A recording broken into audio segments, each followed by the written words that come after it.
Broadway's My Beat, from Times Square to Columbus Circle, the gaudiest, the most violent, the lonesomest mile in the world.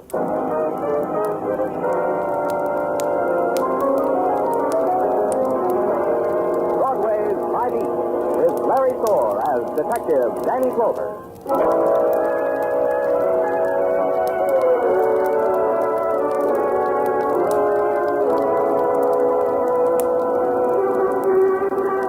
In the sunlight of April, Broadway shimmers like an enchanted garden. It's a place where golden women glide past mirrors of chrome. You're happy because the reflection of all their smiles were for you. And nighttime comes and the sudden whirlpools of color are flung skyward from jeweled fountains. And you're happy. It's the once-upon-a-time land you've searched for. In the morning, you wish it never happened. It's Broadway, My Beat.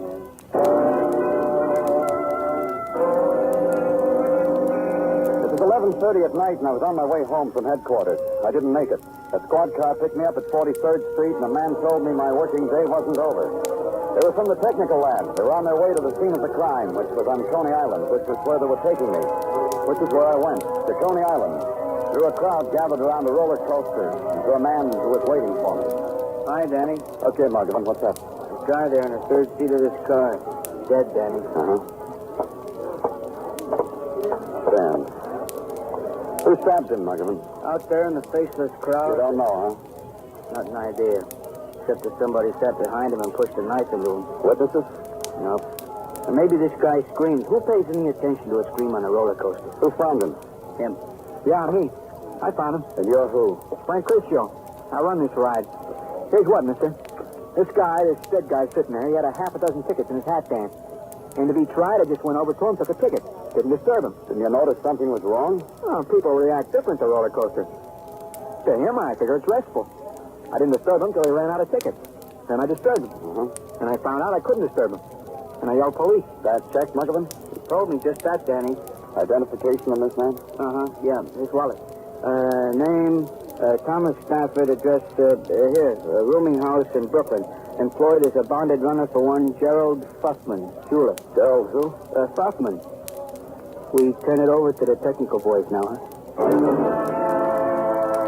And as we performed the rites that come after violent death, the great amusement park wound down and became still, and the distant song of the carousel was washed out to sea. And the crowd shivered against the rising mist, and against the memory that death had walked the carnival, that somewhere on the midway its wing had touched them. In the morning, I had a call to make to the place of one Gerald Fussman, Esquire, jewels, etc. That's what it said on the window. Inside, Gerald Fussman, Esquire, was very elegant, very etc. Welcome to my establishment. Make yourself comfortable, browse, indulge, etc., etc. Thank you, I will. If you permit me, I could be of rather remarkable assistance. What you had in mind, was it for an amant, a girl, a mother, a wife, a souvenir of 20 years splendid service in your splendid factory? That would be nice. Could you make a replica of this? Diamonds? Dear boy, I can make a replica of anything in anything. Baby shoes, a lover's broken heart, a suit of armor, etc. Etc. Take another look. I have. It's a badge. A police badge. My dear boy, I don't know quite how to put this, but I'm afraid my establishment is quite beyond the policeman's means. You put it very neat. That leaves us nothing to talk about except maybe Tommy Stafford. Tommy? But how could you have known? Known what, Mr. Fussman? I was just on the verge of reporting it to the police. Tommy has absconded with $100,000 worth of jewels, a pearl necklace, priceless baubles. Oh? Oh, yes. Last night at 8 o'clock, he was to deliver them to Madame Sybil in Coney Island. He and his co-messenger, Ed Roscoe. They never appeared at Madame Sybil's. They vanished. Tommy Stafford is dead. Dead? Tommy? Tommy. Stabbed to death on a roller coaster. Oh, that's horrible. So unnecessary. It makes everything so desolate, so... etc., etc. You say Tommy and this Ed Roscoe were to deliver the jewels to Madame Sybil? Yes. She had already paid me a $10,000 deposit. Last night she was to pay me the rest on delivery. She phoned me that the messengers hadn't come. I told her to be patient, that they would most assuredly make the delivery. I didn't know. I didn't know. Ed Roscoe, do you have his address? He roomed with Tommy. You think Ed killed the boy? You think he killed him and stole the jewels? I don't know. What do you think, Mr. Fussman? I called headquarters and told them to bring in a man named Ed Drasco. Then it was back to Coney Island again.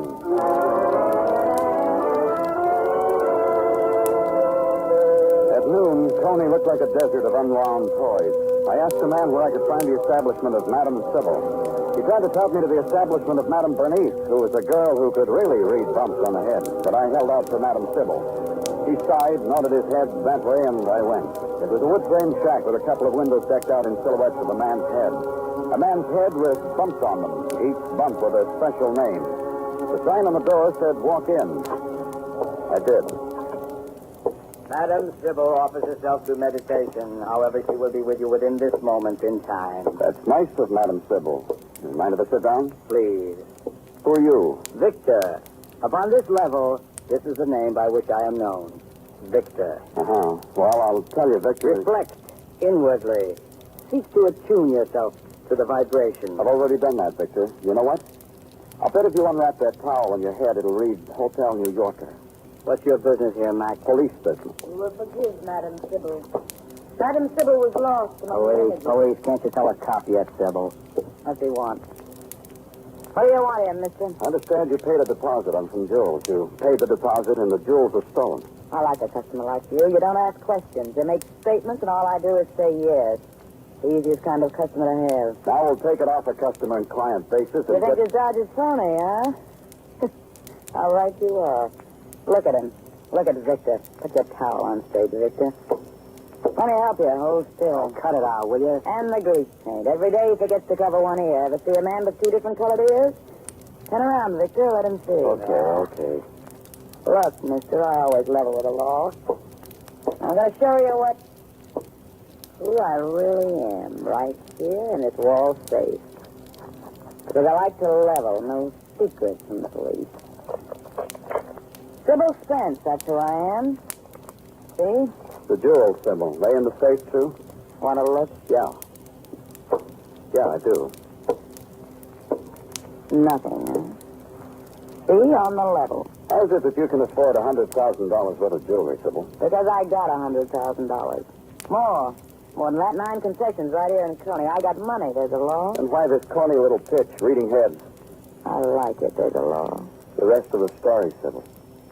Like in the papers, I paid a down deposit. Fussman sent the jewels. Fussman says, I didn't get them. Tell him, Victor, tell the police.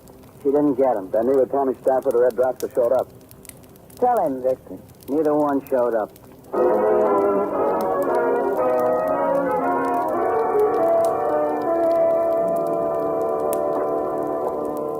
Welcome back to headquarters, Danny. Welcome back from the cotton candy and the 2-foot hot dogs of Coney Island. After these heavenly pleasures, it must be rough to get back into the swing of things with us mere mortals. Rough. Oh, here, I brought you some pinwheels. Oh, gee, Danny, thanks.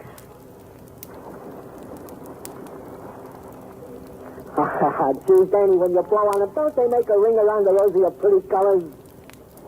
They're for the Tartaglia children, Tartaglia. Huh? Oh. Of course they're for the Tartaglia children. Whose else children? For a minute, you had me. Well, Tartaglia? So leave us lay aside our childish pleasures and get down to the affairs of the moment, huh, Danny? If you insist. This matter of bringing in this messenger, Ed Drasco, it has not been accomplished. Why? For the simple reason that this aforesaid Ed Drasco has taken unto himself a powder. He is not in his rooming house, nor in his appointed haunts, nor Send out an all points bulletin on him. I want Ed Drasco. Oh, naturally. Number one suspect, huh, Danny? Yeah, such an open and... Anything else, Tartaglia? Case. No, nothing to bother our pretty little brains about. This Frank Curcio owned an ticket of the roller coaster on which was found the body of the deceased. What about Curcio? Oh, airtight alibi. When he was not taking tickets, he was in a rendezvous with a dancing girl whose Blue Jay corn plasters had come awry. All checked, airtight. For a mere mortal, Tartaglia, you... excuse me, Tartaglia. Oh, naturally. Thank you. Danny Clover speaking. You and me, Clover, we got a date. Victor Amalfi and you. Oh, have we, Victor? You'll wear a fresh towel? I like that. Yeah. You and me and Ed Drasco. He wants we should come to his dance. Ed Drasco? Yeah, he wants to make a deal about the jewels. He said I should come alone, but being law-abiding like Where's the dance, Victor? Hall of Mirrors, back entrance, 12:30 tonight. I can count on you then, Detective Clover?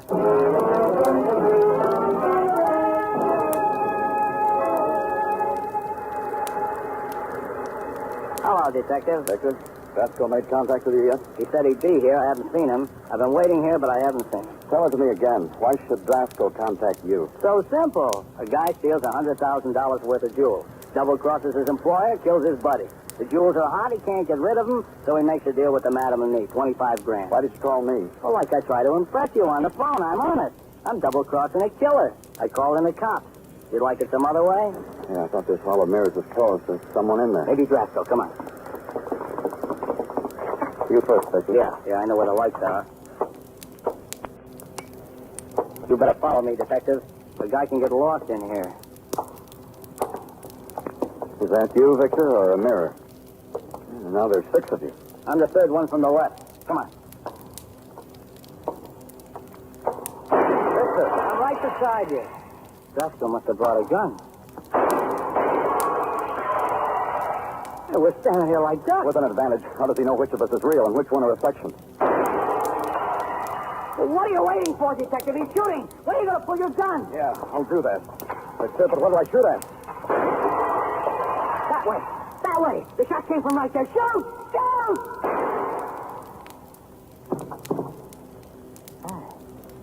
Hey, you're good, Detective. I think you got it. Wait a minute. Okay, let's go. Oh, they're there. There's that broken mirror. Someone's lying on the floor. Yeah. Drasco. Yeah, that's Drasco, all right. How do you know? I saw him at the jewelry store. Hey, you're really good, Detective. One shot, and you kill a man. The case is over, huh? Wait a minute. I'll see. Well, what's to see? Oh. Looking for the jewels. They on him? They're on him, huh? It's all over, huh? For Drasco. But he lied to you, Victor. No jewels, huh? No jewels. How do you figure it, Victor? A man dies for a lot of jewelry he didn't have.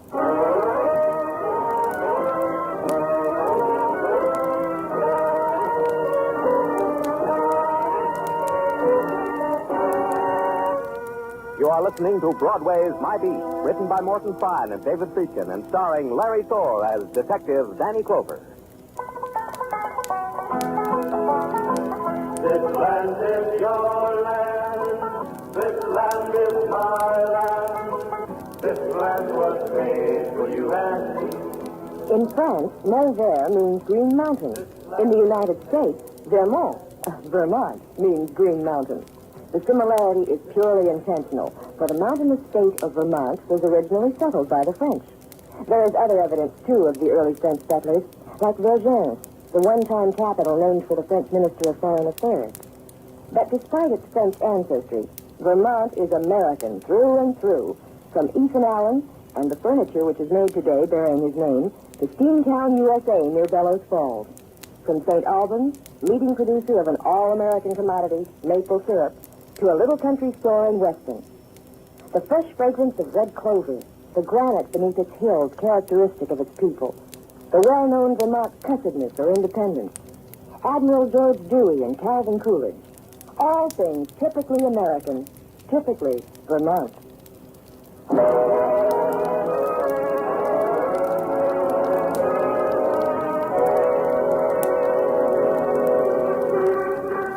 There's this about Broadway. It measures emotion, computes sensation in terms of neon and Mazda. On Broadway, all that glitters is gold. When light screams, it goes well on Broadway. When darkness flares, not so good. But the death of Ed Drasco in a hall of mirrors, that was something else. That measured up. Almost as good as the violent death of Tommy Stafford on a roller coaster in Coney Island. And the gleam of $100,000 worth of missing jewels. That was dazzling, worth at least a sack of confetti. Carnival time, that's what it was. Carnival time. Or as Sergeant Dino Tartaglia put it. Danny, you add this all together and it comes out a 3-ring circus with 3 rings. Yeah. Meet the clown, Tartaglia. What are you talking, Danny? You're a hero. You kill a thief or murderer, thereby solving the previous murder. In the book, that makes you a hero. The clown is for laughing at whom? Maybe Drasco didn't mean to be killed. What are you talking? You find him with his gun in his hand. Previous to that, bullets were flying amongst the mirrors in your general direction. At a time like that, you're going to stop to ask yourself, should I or shouldn't I? I was eager, Tartaglia. If I hadn't been so eager, a man would still be alive. A man we could talk to, so we could be sure.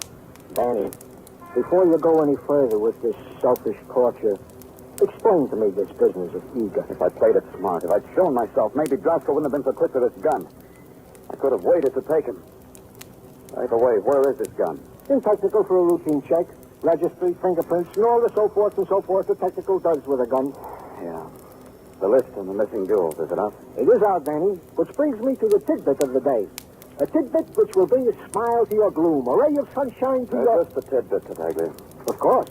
We are just in receipt of information, Danny, that a drunk by the name Paul Otis is honoring the drunk tank in the Coney Island precinct with his presence. I can't tell you how happy that makes me. Wait, let me finish, Danny, before you make another bitter remark. It seems that on a routine perusal of the belongings of said Paul Otis was found on him a diamond brooch, which answers to the description of a diamond brooch on the list of the missing jewels. See, Danny? See how wrong you have to doubt me when I am just what the doctor ordered?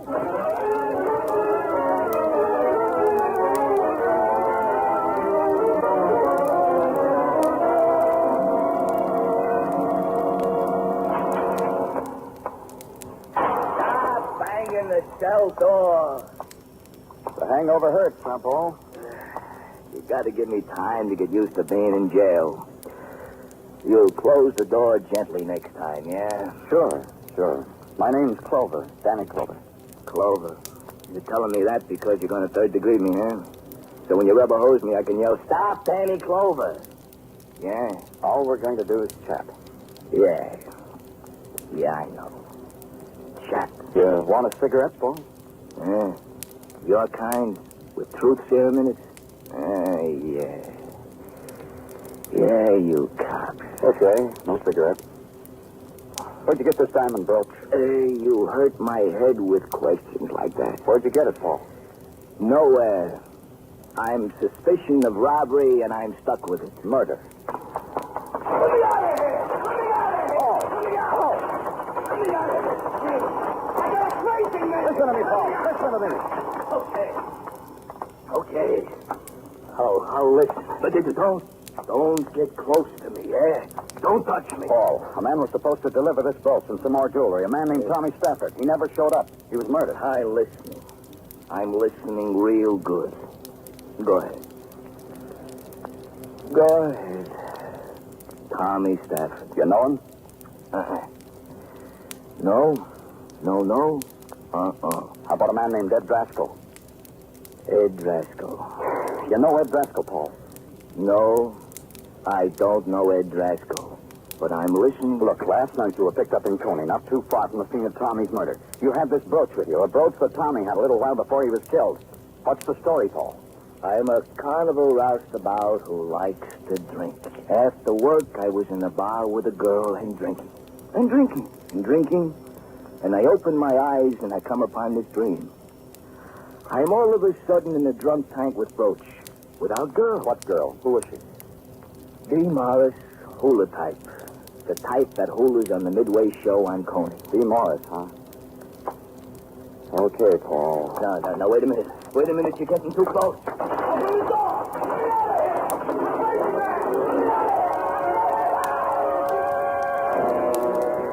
I had to pull him away from the cell door. When he was aware that my hands were on him, he screamed again, ran to a corner, and with his finger drew a symbol on the air. I took it as a symbol to keep the evil beasties away. It worked.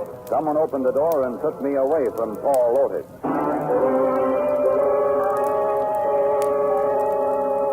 In the early afternoon light, the Midway at Coney is a tattered circus poster peeling off an alley wall.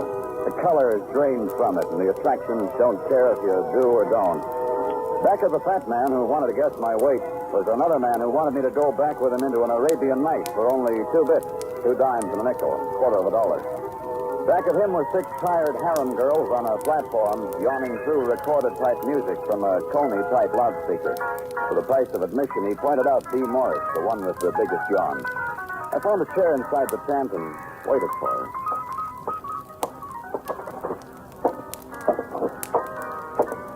Lucille tells me you were asking for me. Well, now that you see me up close, you can run along, that's true. Sure. Ooh. Sit down, Dee. I want to talk to you. It thrills you to talk to an artist like me, huh, Sport? Ooh. Come on. Look my person. Come on. Just talk, Dee. Let's talk about Paul Otis. What's the matter, Sport? You jealous of Paul? Tell Auntie Dee all about it. I'm a policeman. I want you to talk to me about Paul because we're holding him for murder. Murder? Paul? You must be kidding. Paul hasn't got enough protein to raise his voice, let alone murder. Murder. The murder of Tommy Stafford. The messenger boy on the roller coaster? Why would poor little Paul want to kill a poor little messenger boy? For a diamond brooch, maybe? To impress you, maybe? Those would be good reasons. Except Paul hasn't got it in him to think him up. Maybe you ought to know, B. We found the brooch on him. Along with the bottle tops in his pocket, we found a diamond brooch. You know him so well, B. Where would Paul get a thing like that? I'll tell you. I'll tell you for sure. Maybe he got it the same place I got these diamond earrings. Look at him. Go ahead. Buy them, son. Go on. Real genuine 14-carat diamonds. Yeah. They're on a missing list, B. The earrings and the brooch. Missing from 2 murdered men. Where'd you get them? This will make you open your mouth real wide. They were left on my dressing table in a dirty little white box. Eerie, the whole thing, understand? You didn't wonder where they came from? Who asks where diamonds come from? We do, B. Policemen do that. Let's go where it's cool and quiet and official and talk. Like at headquarters.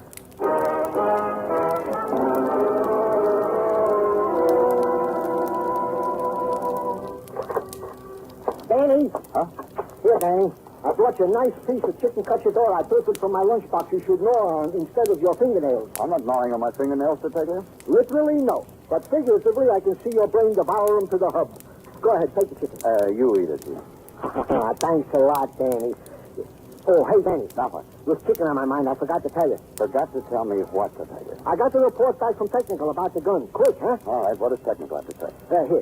You hold the chicken. I'll read it. Okay. To Lieutenant Detective Danny Clover, from New York Police Department Ballistics Division. Subject, gun. Type of 38 caliber police positive. Registry, none. Fingerprints, none. Signed, Marvin Mitzvah, New York Police Department Ballistics Division. Huh? Signed, Marvin Mitzvah. No, the part about the print. Huh? Oh, fingerprints, none. Hey, Danny, how could this Drasco have his mitts on the gun, then leave no fingerprints? Huh, Danny? You got a good question, Dino. Here, take your chicken back. It was the best question of Tartaglia's brilliant career. How could Drasco have shot at me and left no fingerprints on the gun he held in his bare hand? It was a good question, because it could contain within itself a good answer. It could answer why Paul Otis and V. Morris had stolen jewels on them. It could answer the murder of Tommy Stafford, and maybe even the death of Ed Drasco. And for the answer to a question that already has an answer, you go to a clairvoyant, to someone who reads head bumps like Madame Sybil's in Coney Island, to her prop boy, Victor Amelting. Madam Sybil offers herself to meditation. However, she will be with you within this moment. It's a detective. So long, detective. Same to you, Victor. Where's Madame Sybil? Like I told you, in the back room, meditating. If you're here as a client, you'll have to wait for the madam. If you're here to pass the time of day, likewise. You're 2 times wrong, Victor. I want you and Sybil for murder. You make a hobby of this? You point a finger, say you're a murderer, and this makes a murderer, huh? You got one yesterday, Clover. How many you need to make you happy? You and Sybil. All right, I'll humor you. Whom is whom we have murdered? Tommy Stafford, maybe? Ed Drasco, maybe? Drasco? Ha! You need an aspirin, kid. $100,000 worth of jewels for a measly down payment of $10,000. Good profit, $90,000. And all it cost was the murder of 2 messenger boys. I could get you by carbonate. Cheap at the price, huh, Victor? It's so easy. You take Stafford on the roller coaster, stick a knife in his back. Sybil takes Drasco somewhere else, puts a bullet in him. What'd you do with the jewels? Put them in the safe after I left? Let's take a look at the safe, huh, Victor? A little thing. One little thing. I read in the papers you got 2 birds with stolen diamonds in their mouths. Diamonds the madam bought and never got. You must know about that, Victor. You planted them. You planted them on Paul Otis and B. 2 people whose business it was to be near the scene of the crime. It almost worked. Now let's look at the safe, huh? First you have to get by Victor, detective. That ain't gonna be easy. Let's try, shall we, Victor?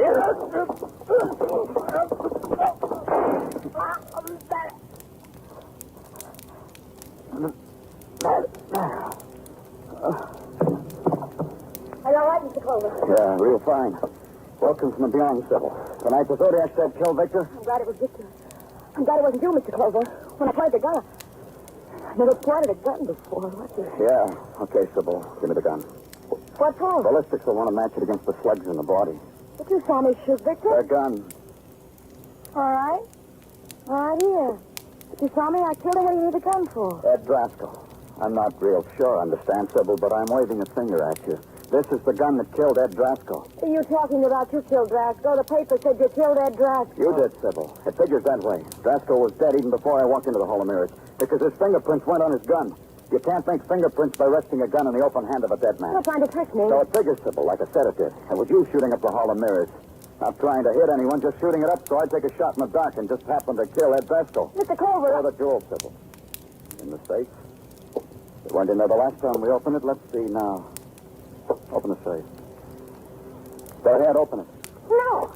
No, you can't have them. No, they're mine. I killed her and they're mine.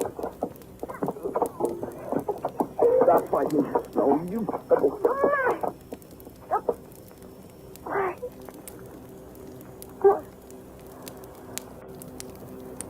They're not mine. Are they? Let's go, Sybil.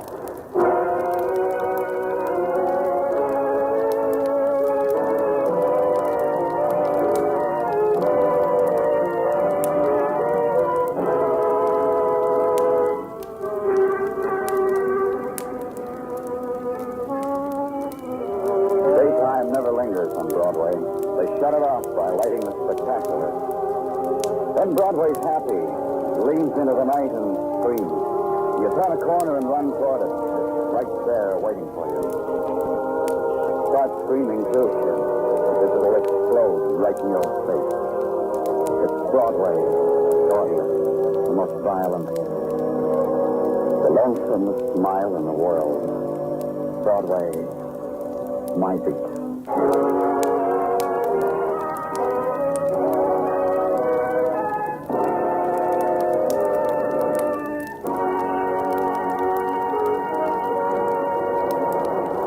Broadway's My Beat stars Larry Thor as Detective Danny Clover with Charles Calvert as Tartaglia.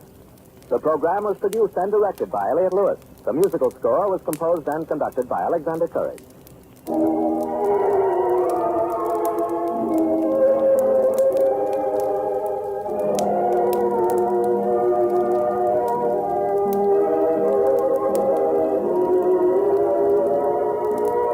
This is the United States Armed Forces Radio and Television Service.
Broadway's My Beat, from Times Square to Columbus Circle, the gaudiest, the most violent, the lonesomest mile in the world.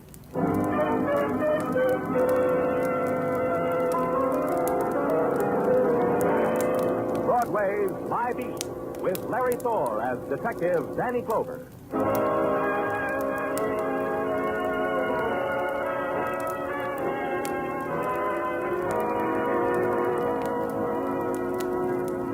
Broadway is a marketplace of the wanderers, the displaced, a glittering bazaar where the stalls are lighted in neon, and you can buy. You buy an identity or a reason or a memory that was stolen from you. You think it belongs to you, but you're wrong. The hawkers of the night sold it, but only for the minutes of the night. More you must buy all over again. It's Broadway, My Beat.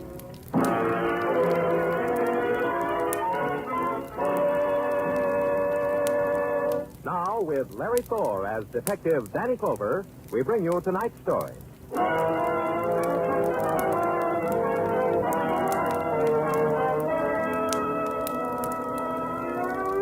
Your squad car stabs, tears, rips through the city, and its wail is a piece of broken glass that splashes across the city's face.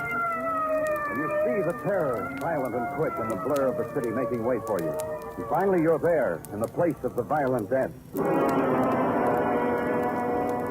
It's an expensive room in an expensive hotel, and a dead girl lies sprawled on the floor like an exhausted child. And her dress makes a blob of crimson in the room. There are shadows in attendance. Then one detaches itself and clutches onto you and screams. You'll believe me, won't you, mister? I don't know who you are, but you'll believe me. Someone's got to. That Take girl... your hands off the man, Mr. Jeffrey. Don't pay any attention to him, mister. He's crazy. He just wants it all cut and dried.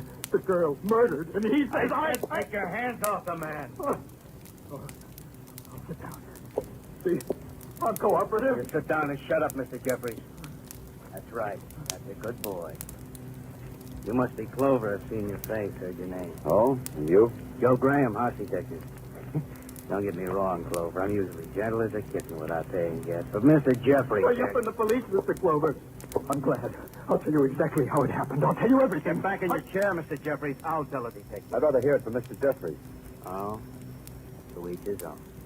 Go ahead, Mr. Jeffries. Tell the man the way you told it to me.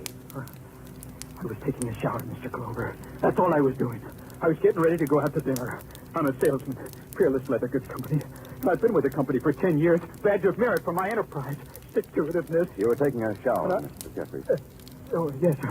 Well, I dressed. I come out of the shower, and there she was, just like that, lying on the floor.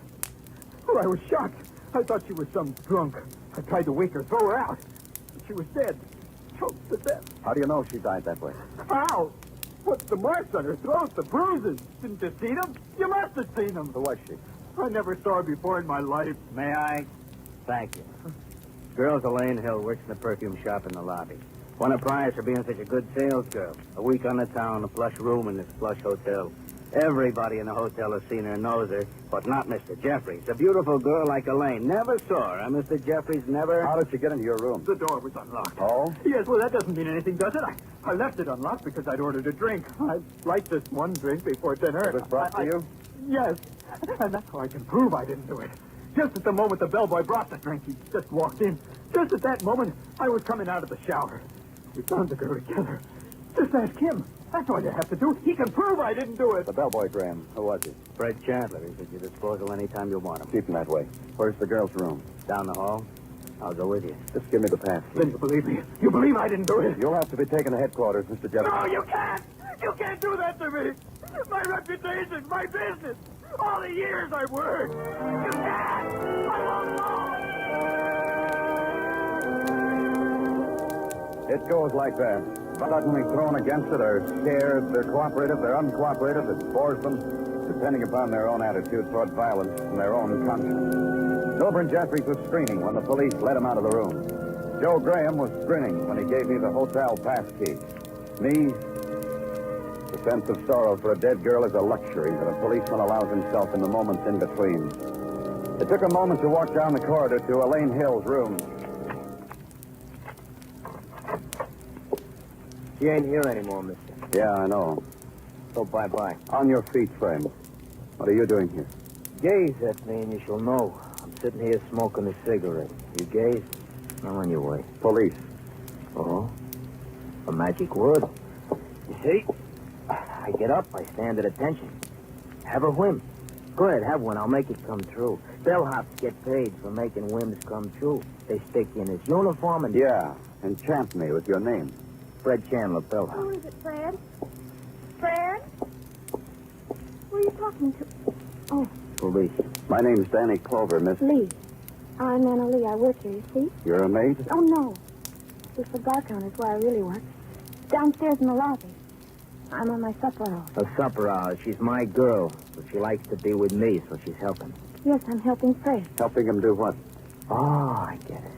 You're collecting information to help you solve a mysterious crime. I'll unfold it for you. Helping me do what, you say? Helping me pack Miss Hill's clothes. Who told you to do that? Elaine Hill. was checking out. She said, see that my clothes are packed. She give me $1, puts me under obligation, personal obligation. Now that she's dead, my work still goes on. Leave her clothes alone. Officer Florio will take care of them. One more thing, Fred. Quiz me? Were you in the room when Mr. Jeffries discovered the girl, the dead girl? Jeffrey said that? He said that, huh? He fibbed. He told a big, big fib. I brought in his drink, and there he was, standing over Miss Hill. Yes. Yes, that's the way it was, Mr. Clover. That's just the way Fred told me it was. Fred's telling the truth. He's not in trouble, is he? Fred's not in trouble, Mr. Clover. Don't worry, Miss Lee. Fred's not in trouble. But keep an eye on him. Keep an eye on each other, huh? The girl's hand touched Fred's sleeve, and he flicked it away. Then he crossed the room ahead of me, opened the door, and bowed me out.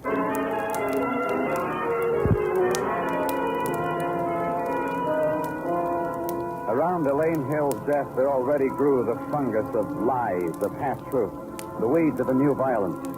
To tear them out, I needed to know more about Elaine, how she lived, how she worked. There was a man who could tell me part of it, a man named Nicky Laszlo, dealer in perfumes, in the lobby. All I know of Elaine, Mr. Clover, is beauty she was. Employee of myself, but nevertheless beauty. Sheer exquisitic. In my spare time, I coin new English words. Mr. Laszlo... Pardon me. I want this would be put in the official record. You keep such records? Of course you keep. In this country, everybody keeps. And Mr. Laszlo... I want you to put down some. On the person of Elaine Hill, the perfumes of Nicky Laszlo smells better than on person of any other person. That, you see, is my eulogy over my poor dead Elaine for publication. Touching. Change smells to have more fragrance, but has more sorrow in it. Agreed? Agreed. There could be sorrow in it for you, too, Mr. Laszlo. Is already. I deserve more. If you don't answer questions directly without coining new words. Agreed? This is your country. I'm only here on good behavior. Question me, Mr. Clover. Think back. Did Elaine ever say anything to you, do anything that might show that she was afraid? Of being killed? Of being killed. No, not once. Except only once. But not, I think, of being killed. Of what? She didn't tell me. Didn't tell you what? Answer me, Laszlo, before you hurt me, I tell you. Last week came call from room 302. Wanted Elaine to exhibit perfume personally. This 302. Elaine took quickly atomizers, went and came back with atomizers, but with tears in her eyes. I asked her, what? She told me nothing. Just cried and blew her nose. That's all. That's all? That's all, Mr. Clover. The whole thing. All.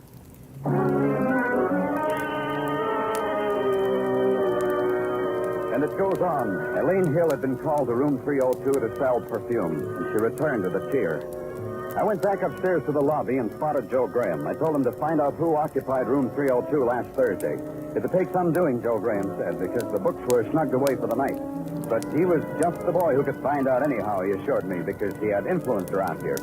I assured him that was dandy to let me know. He winked, and I went back to headquarters. I got as far as sitting at my desk. I shouted you into your office, Danny, I see you did, Detective. Why did you? to offer you the hand that helps. All right. Help me, Detective. Who killed Elaine Hill? Huh? Who killed Elaine Hill? Danny, you're fighting me. You know, I have a new approach in the solution of, as it were, crimes. You want to hear? Tell me. Give out word to the newspapers that you will arrest the criminal at any moment. Only don't say what moment. This makes an emotional person like a criminal emotional, nervous. And seeing that the die is cast and the vice is training, he will give himself up. Pardon me, Detective. Or hang himself. Hey, what do you think of it? Danny Clover speaking. Joe Graham. Here's what, Danny. Nobody registered in room 302 last Thursday. The room was empty. You're sure? He asked me to find out, and I found out. Sure, I'm sure. Don't look the way you're looking, Danny. I got juicy news. Like what? Tell you what. Have a shave with me, and I'll tell you. A shave? What are you talking about, Joe? In the barber shop in the hotel. But it's after midnight. The shop's closed. Sure, but I got influence like I told you. Look, Danny, I'm going off duty. I got a date. I gotta shave myself. Join me, huh? For the juicy news, huh? For the juicy news, huh? He said, and he hung up. It took 10 minutes for the squad car to get me to the hotel. In the early hours, the building stood like a sullen pile against the night. The nighttime was beginning to die in the lobby. The dimness had started, the talk more hushed, and there was no laughter. Downstairs, the light bled through the lowered blinds of the barber shop onto the tiled floor. And somewhere far away in the world of the cocktail bar, a band had settled down to a waltz tempo. I walked to the door of the shop, opened it. Joe Graham was standing there, back toward me, propped against the corner, a hand resting on the tray of tonics and towels and brushes. Joe, what's the matter with you? Joe.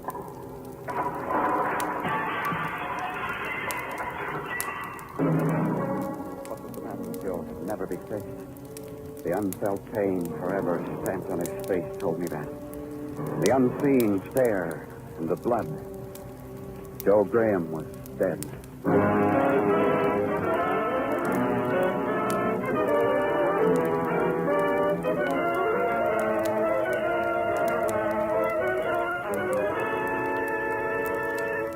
You are listening to Broadway's My Beat, written by Morton Fine and David Friedkin, and starring Larry Thor as Detective Danny Clover. Now, just listen a minute, if you will. I've got a little story to tell you. Well, it's not so little. It's sort of a tall tale. It's about an old man named Knickerbocker, Diedrich Knickerbocker. Actually, he's more alive today than he was at the time when he was supposed to have lived.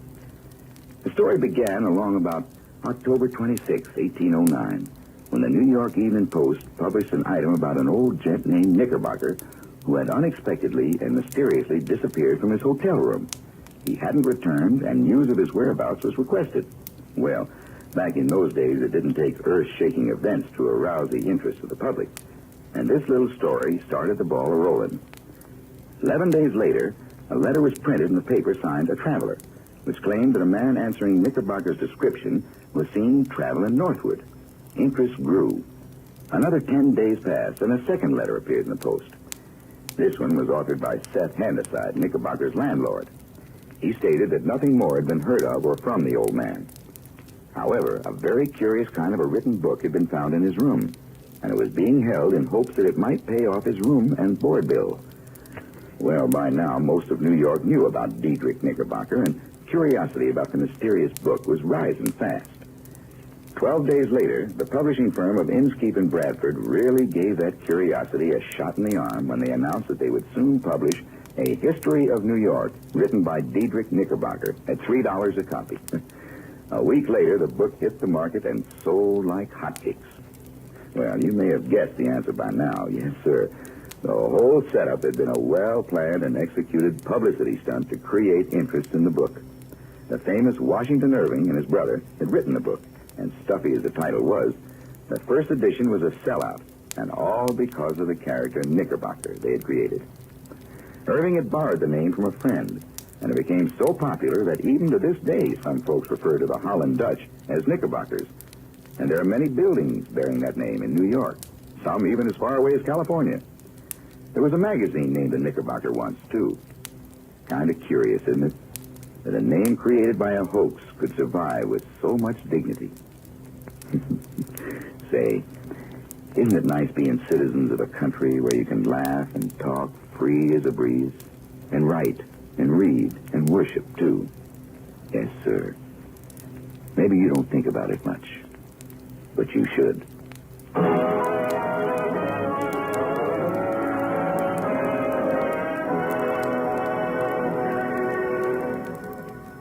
There's a thing about Broadway.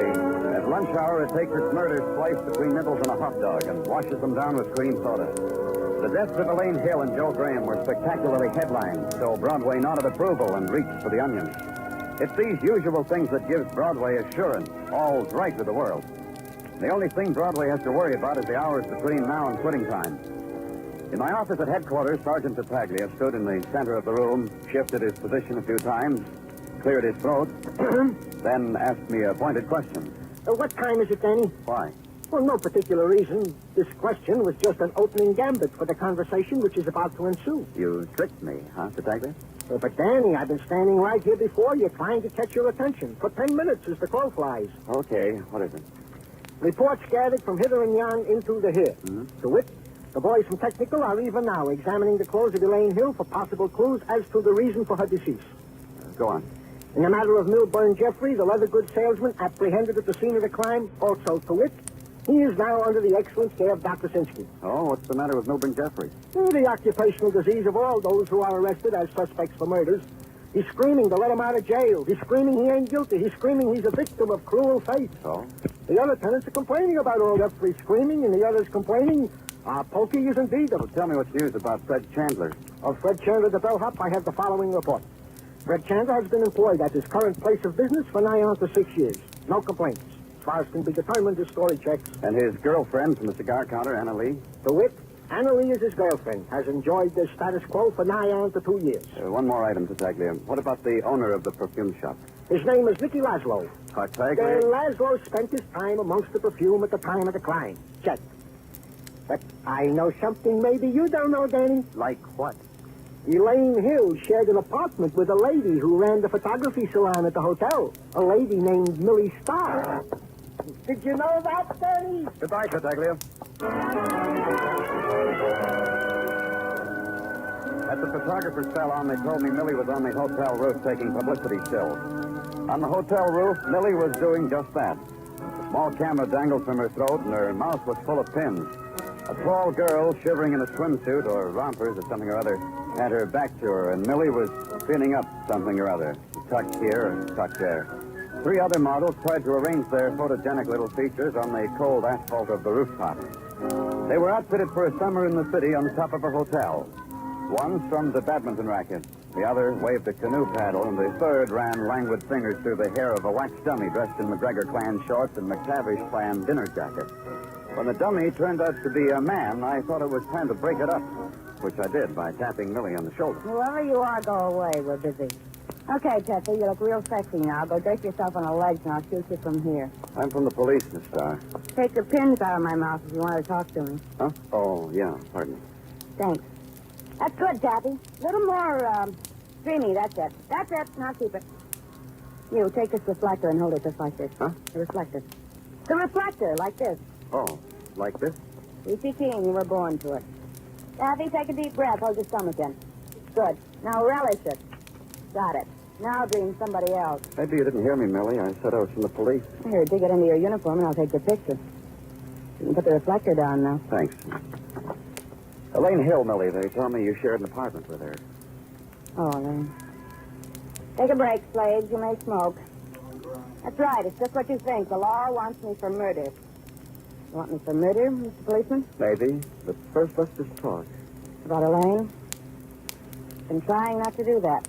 I've been trying not even to think about it. Why, Millie? Tell me why. Because you're a policeman, you think you understand? I can try. Try hard, Mr. Policeman. How do I tell you what Elaine was to me? A child, like a daughter? Sometimes... You know, there's nothing written down anywhere that gives you the right to probe into me like this. We want Elaine's murderer. You want that, too, don't you? That'll bring her back? You making me an offer? Catch the murderer and that'll bring Elaine back? How long did you know her? Not long enough. She came to me about 6 months ago, wanted to be a model. I wanted to help her. She liked my apartment, and I invited her to stay with me. And she got tired of modeling, wanted to work steady, she said. So I got her the job in Laszlo's perfume shop. Maybe I shouldn't have done that. Why do you say that? She hadn't worked there a week when she started getting the letters. That's unusual. Not for a beautiful girl like Elaine. You know the kind of letters. Anonymous. Words written in basic English. In some circles, I hear they call them love letters. You saw them? No.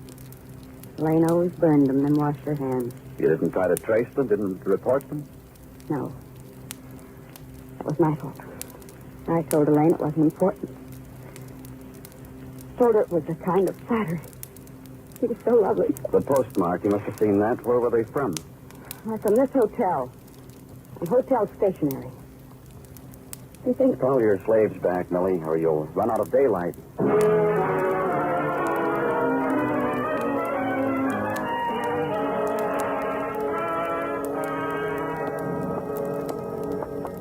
Hey, Danny! Hey, Danny! Yeah? Hey, Danny! Danny! Okay, here I am. What do you want, Tartaglia? I'm in a hurry. Ooh. Huh? Ooh. I'm catching my breath. I'm glad I caught you, Danny. John Gordon and Technical's been buzzing your phone all the time you were out. Let's go find out what he wants. Did he tell you what he wants? No. Just called. I answered the phone. He said, was you there? I said no. He hung up. I've been spending half the afternoon listening to a stupid conversation like that. Come on. Hello, Gordon. Something I can do for you, Lieutenant? Tartaglia said you've been trying to get in touch with me. Well, no. Am I going to have trouble with you, Gordon? Why is it you're never around, Lieutenant? What do you do all day long? You've been calling to find that out, huh? I'll tell you why I've been calling. Here, well, look at this. Go ahead, read it. So, it's an autopsy report from Dr. Sinsky on Elaine Hill. I've already seen it, Gordon. I know it almost by heart. Just thought of it. Here, right here. Elaine Gordon was 5'3", blonde hair, no birthmarks, weight 119. My congratulations on your memory. You really proved it to me. Then why did you send these dresses down here? For usual reasons. Follow standard operating procedure, kid. Maybe you'll come up with an interesting fact that'll tell me why Elaine Hill was killed.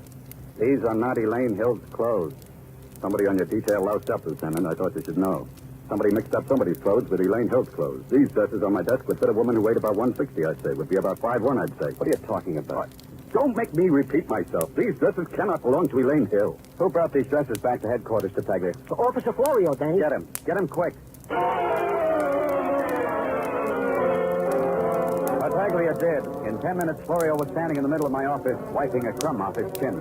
He was just having a bite, he told me, at the hamburger stand across the street.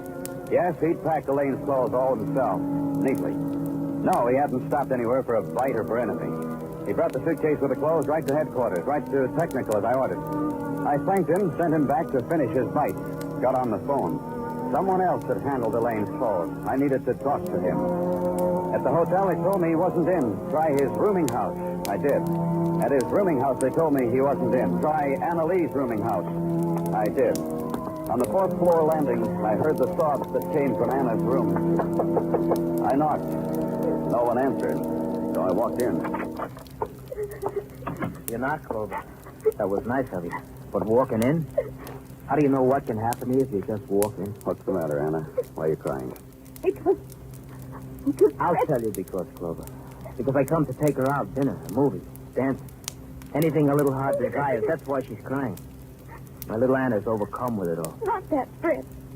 You know it isn't that. I want you to look good, honey. I want to be proud of you. When you walk into a restaurant, I want to be proud. Too much there. Get away from her, Fred. She's my girl, Clover. Makes you jealous I'm so close to her. Get away from her. A pleasure. Tell me why you're crying, Anna. Because he wants me to look good. You know how, Mr. Clover? He brought over a girl's clothes. He wants me to put them on.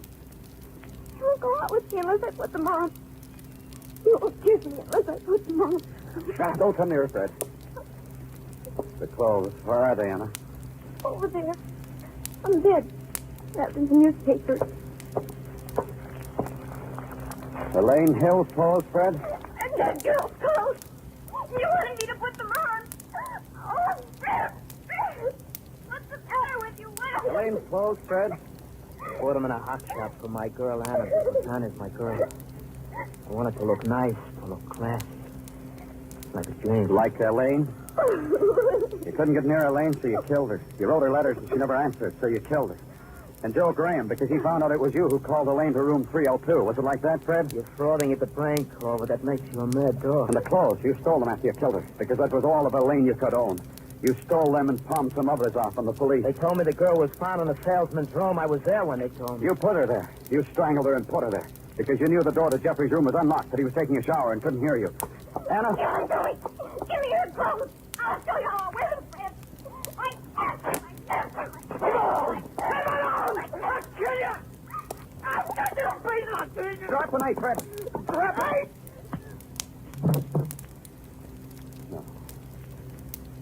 No more killing, Fred. No more.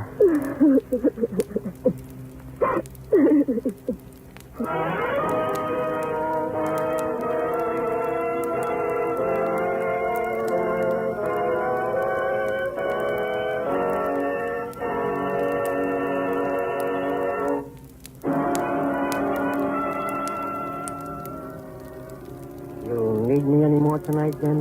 Go home, Tartaglia. Come have dinner with us, Danny. With Mrs. Tartaglia, there's always plenty. Go home, Tartaglia. Yeah, Danny.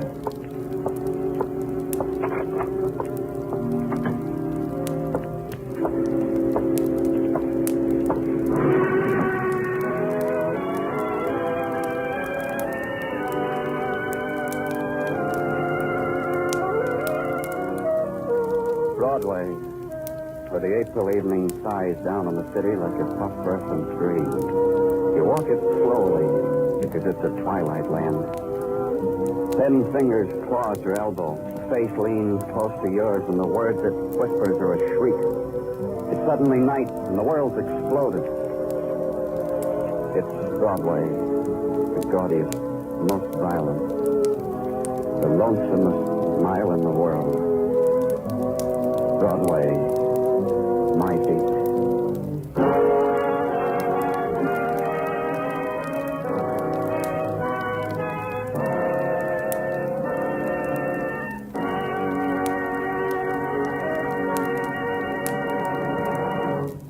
Broadway's My Beat stars Larry Thor as Detective Danny Clover with Charles Calvert as Tartaglia. The program was produced and directed by Elliott Lewis. The musical score was composed and conducted by Alexander Curry.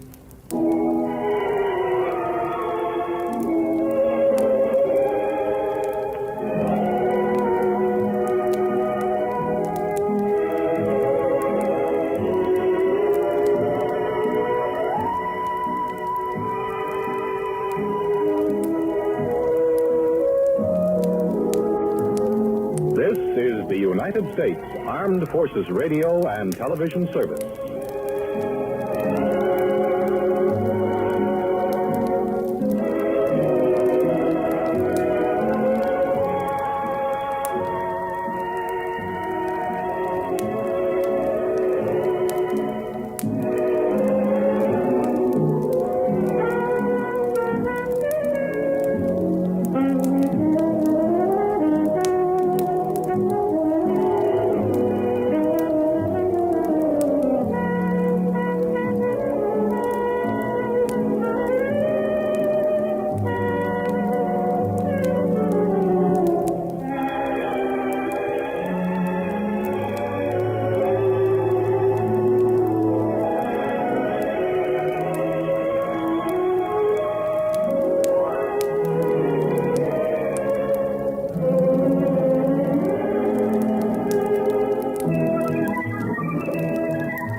Broadway's My Beat, from Times Square to Columbus Circle, the gaudiest, the most violent, the lonesomest mile in the world.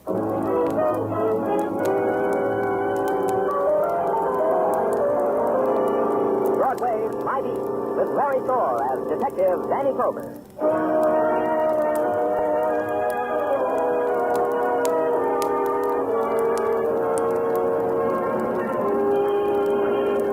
Broadway, it's the neon avenue of the beggars, the gleaming alley of the scavengers who dart and search and revel in the blaze of fury, then gather in the gutters of night. There they count and catalog and compare the spoils salvaged from the litter of darkness, the materials of pain, the odds and ends of bitterness, the scraps of illusion. And you watch them and try to move away, but you can't. You're one of them. It's Broadway, My Beat. The room is dismal and cold. The walls are covered with many coats of green paint. You know that because initials have been gouged into them, because there are scars where fingers have clawed at them. It's a room where pain is brought in off the streets and wrapped in sterile gauze and sent on its way. A police emergency ward close to the East River. A girl wrapped in a brown blanket lies on the table in the center of the room. The naked light bulb draws the color out of her, glitters on her dank hair. And finally, the man who has been bent over her sighs, shudders, and finds you in a shadow. I could trouble you for a cigarette, Danny? Sure. Thanks. Well, Dr. Simpson? A moment, Danny. Give me a moment. The girl? I'll never adjust to it. The girl, she'll be all right, Danny. I think she'll be all right. Suicide attempt? This is the question, Danny. That's why I called you. Maybe suicide. Maybe somebody wanted her dead, pushed her into the river because they wanted her dead. Mm-hmm. Crazy, Doc. I've been telling you she wanted to die, so she picked the river. Who are you? I'm her husband. I don't work at it, though, so I still don't understand why I was called. Maybe you can tell me, mister. This is Danny Clover, a good detective, a good man. Show him respect, Mr. Guilford. Yeah, okay. Please, Mr. Clover, will you tell me why I was called down here? Please. Maybe they thought you'd shed a tear over your wife. Give me another reason, Mr. Clover. We called him, Danny, to identify the girl. We found one of those 10-cent store identification cards on her. It said she was Janet Guilford. In case of emergency, to notify her husband, Mark Guilford. You see the results. You say your wife wanted to die, Mr. Guilford. You knew about that? Yeah, I knew. She told me often enough. She held it over me like a whip. She beat me with it, how she was going to kill herself. A man like me can only take so much of that, Mr. Clover. Only so much. So you tried to make her wish come true. Try again, Mr. Clover. I haven't been near her in 3 months. Why would I Out of pick it, Danny. I want it to be quiet. It must be quiet. Mrs. Guilford. Don't be frightened, Mrs. Guilford. You're all right. Who are you? Who are you to tell me I'm all right? Who are you? I'm a doctor, Mrs. Guilford. Are you listening? See the shock? Shock. Mrs. Guilford, please. I hate you. I hate all of you good Samaritans. What do you get? A medal for saving a life I don't want? No one wants? Mrs. Guilford, we brought your husband.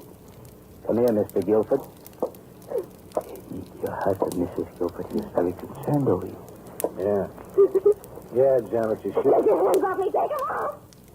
Okay, Janet. Okay. Mrs. Guilford, taking your own life is... Against the law? Against whose law? Yours? And yours? And his? My husband? Mrs. Guilford. You're a policeman, aren't you? Yes. I'll tell you something because you're a policeman. You didn't let me die when I wanted to die. But I'll die even if I have to make you kill me. I'll do something and you'll have to kill me. Then I'll be dead.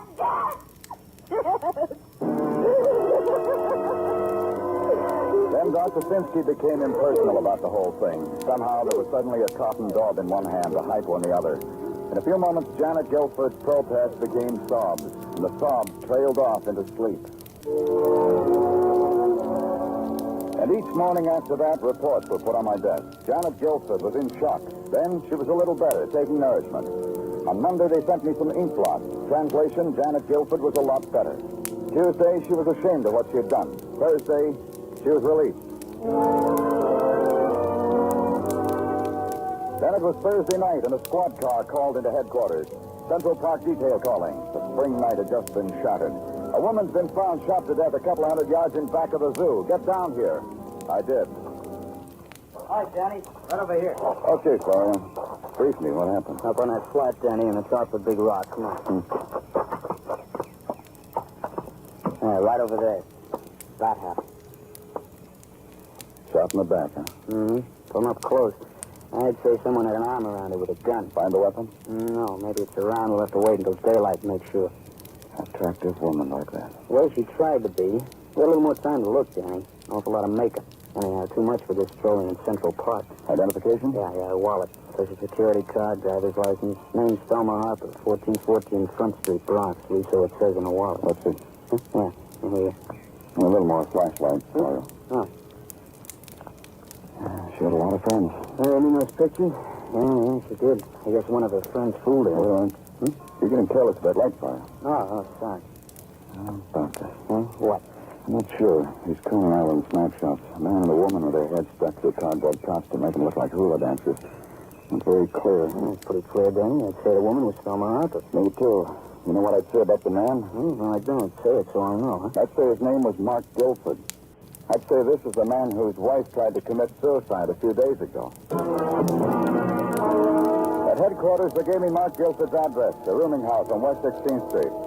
It was dawn, but already the watchwomen of the street were leaning out of upstairs windows, their arms folded and resting on pillows to ease the hardships of their occupation. They watched me, classified me, nodded Dawn's greeting to each other, with their eyes pointed me out to each other, and then discarded me in favor of a yelping dog.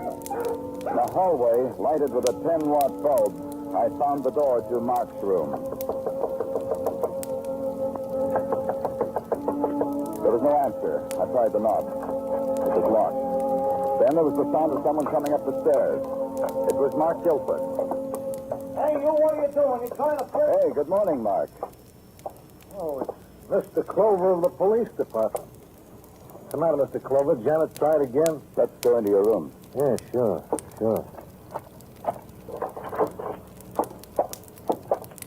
Here, I'll turn on the light. It's not cozy, but it's private. Till now. You may have the chair, Mr. Clover. You've been out, Mark? Yeah, sure. I've been out. Big night. Home at dawn. Every night it's that way with me. Big. Tell me about tonight. Mind if I wash my face and hands first? No, you don't mind. What's special about tonight?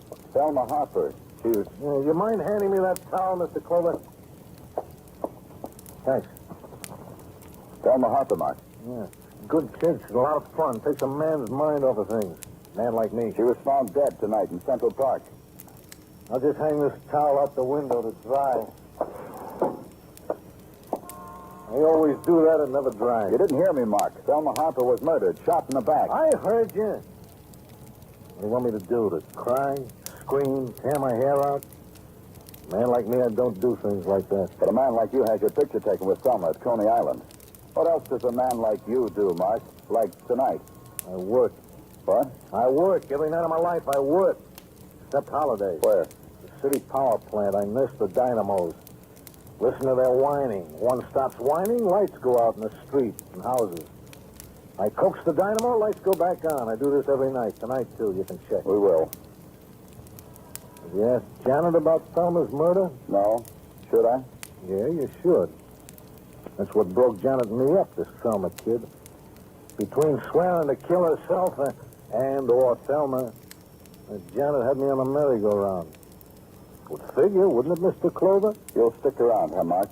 In case we need you for anything. Yeah, sure, glad to. But you'll see, Mr. Clover, it's like I told you, that Janet, very confused girl. Very. Mark's alibi checked. After that, there was only one thing to do. Pick up Janet Guilford. It should have been simple. She'd given us an address. I went there in a squad car. I would have made it, except that the East River stopped me. Somewhere in the middle of the river is where she would have lived if the address had existed at all. Then an all-points bulletin. Pick up Janet Guilford. She was wanted for questioning in connection with a murder. And all the while a plot was taking shape and trying to get itself heard. Eventually, I would have put it into words if Dr. Sinsky hadn't beaten me to it. It was at headquarters, and he started off gently. Danny? Oh, come in, Dr. Sinsky. Thanks. Am I interrupting, Dan? Uh-uh. Oh, then I'll sit. I got a few things on my mind. Me too. I've been thinking that... It looks like we both were. I'm sorry, Doctor. Go ahead. You know, when you practice medicine around the police department, something happens to you. Something rubs off and sticks. What are you trying to say? For instance, this. A police physician gets his medicine mixed up with motives. I treat a wound, I ask myself, what circumstance, what did the will do to this person to produce this hurt? You're getting at something, Dr. Sinsky? Yeah, Danny, I am. I'm trying to explain. I'm trying to excuse myself for making a suggestion belongs to your department. I'd be happy for it. Danny, several days ago, a woman named Janet Guilford tried to kill herself. In her hysteria, she swore she would die somehow, even if she made the police kill her. People say all sorts of things under stress, but now... Go ahead.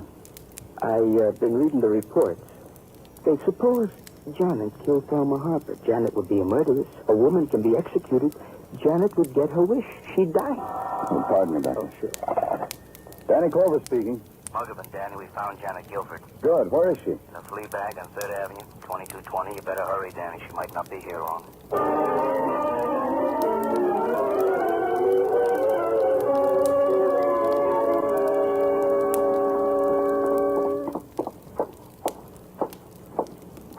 In this room here, Danny.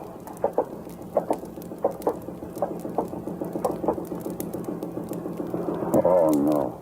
Yeah, suicide.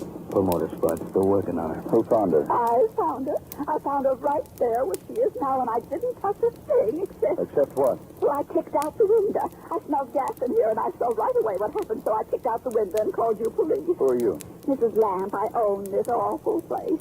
Mr. Lamp left it to me, and I run it as a tribute to his memory. He told me on his deathbed, he said, Mrs. Lamp, I'm leaving you the flea bag. I want to... Okay.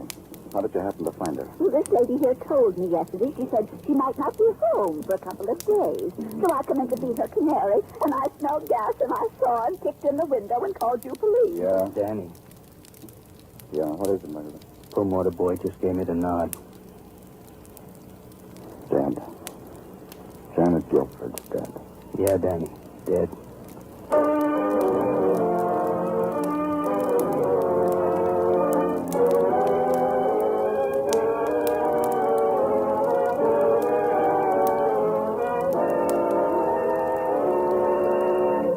You are listening to Broadway's My Beat, written by Morton Fine and David Friedkin, and starring Larry Thor as Detective Danny Clover.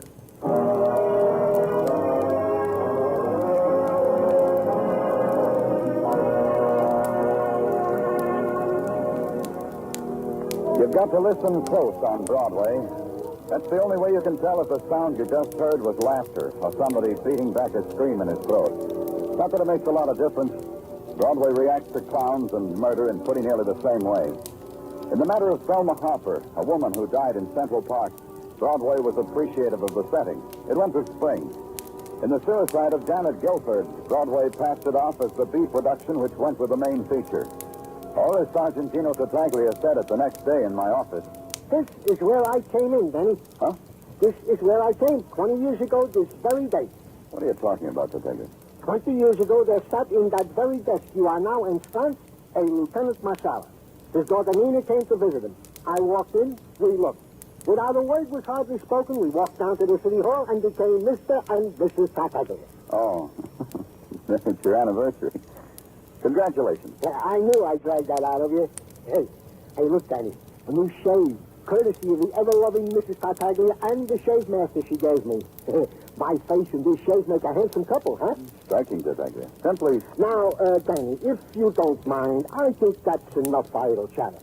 How's about let's get into work, huh? All right, if you put it that way. Frankly, Danny, work is at a lull. Imagine that. And I thought we had a murder to work out. You know, I just don't understand, Danny. I thought this case was open and shut. Tell me how. Well, Janet Guilford tries to commit suicide. Fails. Is unhappy because she fails. Thelma Harper, who is gadding about with Janet's husband, is found shot to death. Then Janet tries to commit suicide again. Succeeds. 1 and 1 makes 2. As simple as that. Sure. Janet murders the source of her trouble, which is Thelma. Then Janet turns on the gas. Yeah, it's probably just that way. But what about Thelma Harper? Anything there? Oh, we have questioned Miss Harper's friends and enemies with dispatch and diligence. Each one has produced a textbook-type alibi, which would be tough to crack with a crowbar. All of them, huh? Except Holly Morris. Who's Holly Morris? Thelma's maid. Well, why haven't you questioned her? Oh, we can't find her. Nowhere. As if whoosh, she went up in a puff of smoke. Tartaglia, get an all-points bulletin out on Holly Morris. Find her. Bring her in. Find her, Tartaglia.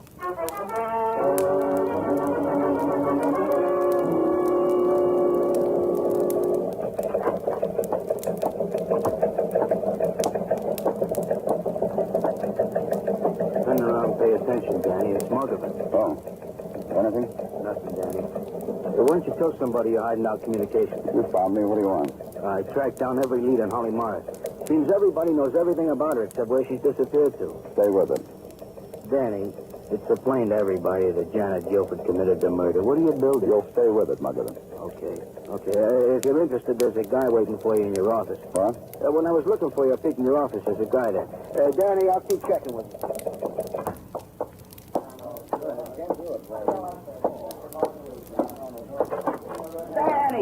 Danny, such a long time no see. Hiya, Danny. Hi, Irv. What's on your mind? Oh, Danny, I could tell by your expression you are very busy in the brain department. So I'll come right to the point. I will not tell you how is Mrs. Newman or about the lousy cab business. What is it, Irv? It's about a dame by the name of Holly Morris. What about it? I understand the police department needs her. There are bulletins that it's affecting the company garage. Her picture. Have you seen this woman? Reported. You know where she is? Gentle, Danny, gentle. Let me at least dramatize it. Yesterday in the afternoon, gets into my cab, a dame. Take me through the park, she says. I take her through the park. She talks to me about spring and such things. Then take me home, she says. I take her home. The fare is $1.60, I said. She gives me a fin for a tip. This is so you will remember me, she said. And when I saw a picture in the garage, I remembered her even better. The generous lady is Holly Morris. Where'd you take her? To a basement apartment in a brownstone. 2967 West 68th Street. Hey, Danny, you'll come to the house for blizzard sometime. It's always open.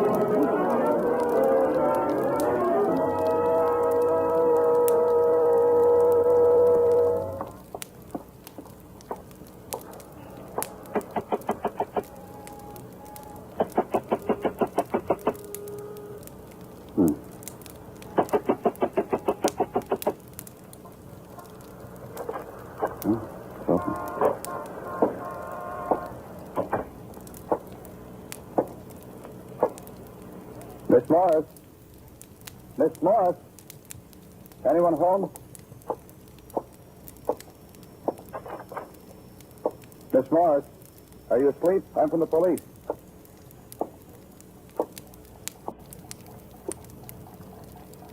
Miss Morris, wake up. She lay sprawled across the neatly made bed, her eyes staring, her mouth open, in the silent, ugly grimace of a scream. A scream that was never heard because it had been cut off, strangled back into her throat. The thing that did it was a silk stocking, knotted, cutting deep into the flesh of her throat.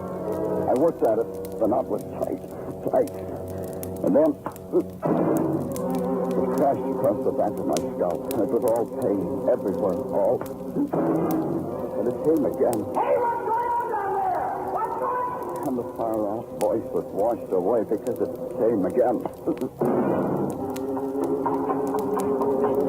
There was the sound of running down a long corridor. And the ticking clock. And then nothing.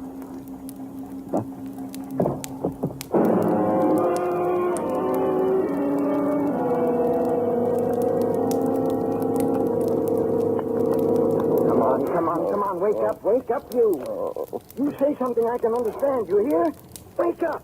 Get up and talk to me. What's going on here? Who are you? Dewey. I'm Dewey. What are you doing here? What happened? If you Take it don't easy, tell me... friend. I'm a policeman. Now, you tell me what happened. I'm Dewey. I'm the super here. Run things. Keep the water hot. Complaint department. What about the girl on the bed, Dewey? Oh, I didn't notice her. I only noticed you. I heard noises. I hurried to the scene. I found your body on the rug. Start all over, huh? What about the girl on the bed? She's a tenant. I like her. She's dead, Dewey. I just don't believe you. You believe she... Everyone is a potential cop. Dead? Strangled. Yeah. A little while ago, I walked in on it. Whoever strangled Holly Morris tried to beat me to death. I guess you disturbed him. Oh, the fellas will never believe it when I tell them. Look, Dewey, you still haven't told me very much about Holly. You want to do that now or down at headquarters? What? Now or at headquarters? Now. Then tell me. Well, Holly Morris was our latest tenant. She paid her rent a month in advance. Oh, she was lavish with her money in that she tipped profusely and gave gratuities whether the occasion called for it or not. Obviously, a woman of wealth and station. Believe me, that's all I know. Oh, I'd hate to go to headquarters and have a blemish on my record. Yeah, stick around, Dewey. However, if I can be of further assistance... Don't call us. We'll call you.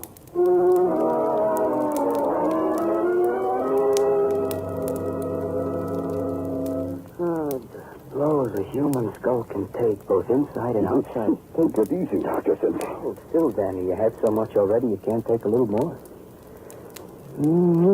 This is a work of art, what they did to your head. You like it, huh? It's like all art, Danny. I don't know much about it, but I know what I like. Yes, do I like this particular masterpiece, Valenci? I don't like it. Thanks, Doc.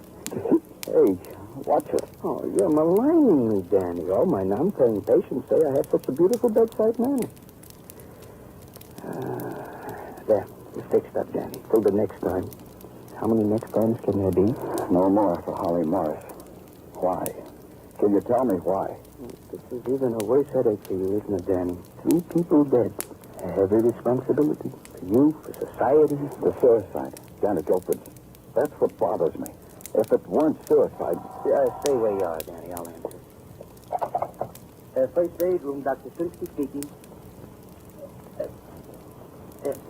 But you can't, Lieutenant Clover. I'll take it, Doctor.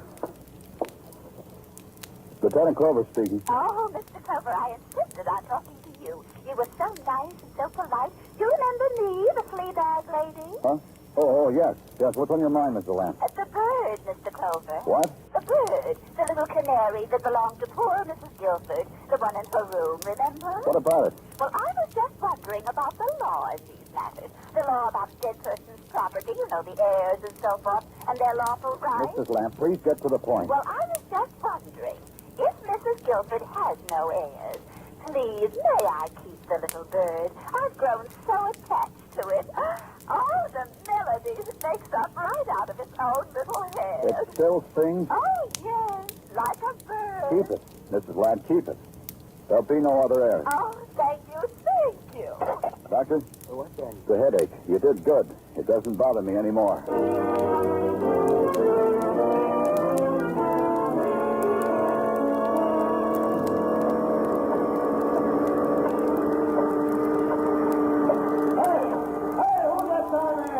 Danny Clover. That you, Mark? Hey, Danny, come on up to step over there. Okay.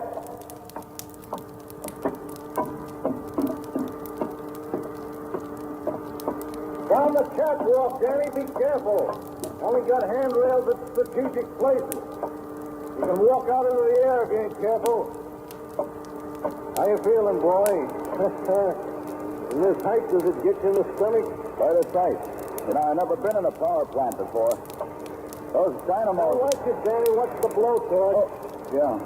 This conduit pipe sprung a leak. A little well job. You caught me right in the midst. Don't let me disturb you. No, go ahead, boy. What's on your mind? Few and far between when I get to talk to someone on this job. With all this machinery to baby, I can appreciate it.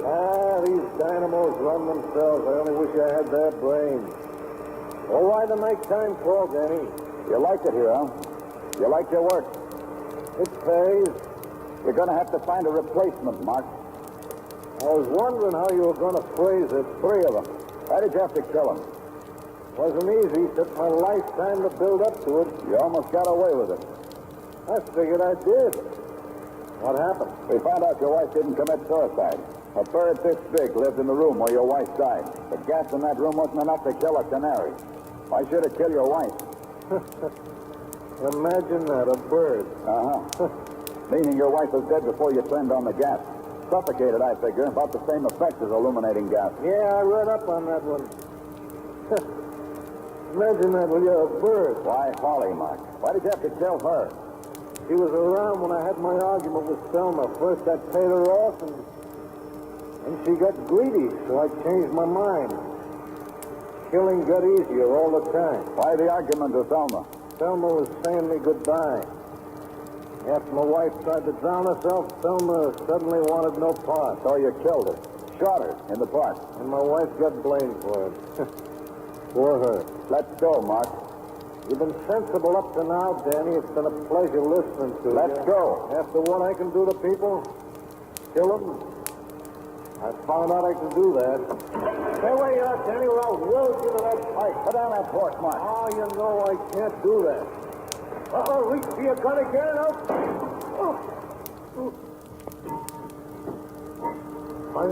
Lay fixed arms where I'm taking you. Come on. No, you won't take me. You won't take me, Danny. Mark, come back here. You bet, Danny, you'll never take me.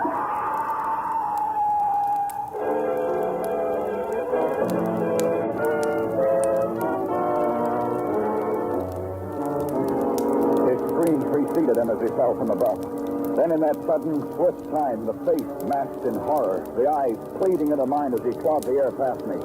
A man's awful recognition that he's dead. Then the instant was over, and there was nothing.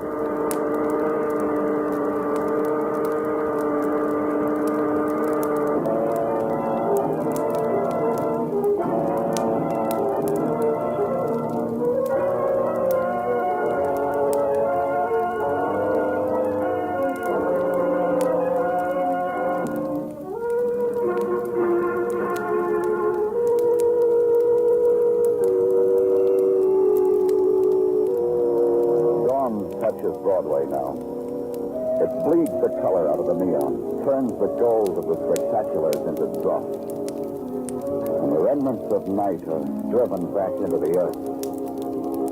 You walk the gray street, and from behind the doorway you hear an old sound, the sound of weeping. You know that the nighttime will never leave. It's found the refuge. It's Broadway. The godliest, the most violent, the lonesomest mile in the world. Broadway, my beat.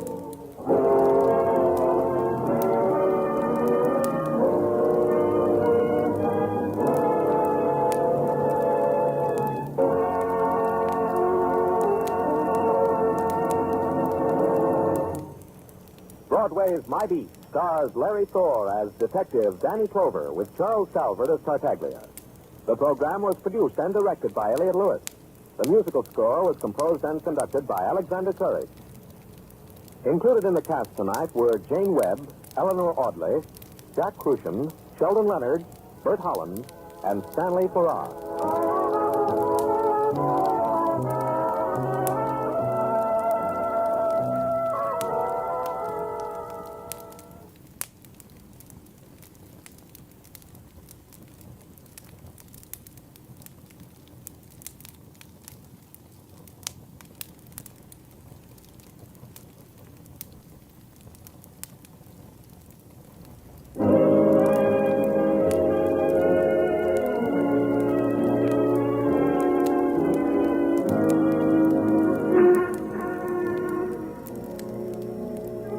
Broadway's My Beat, from Times Square to Columbus Circle, the gaudiest, the most violent, the lonesomest mile in the world.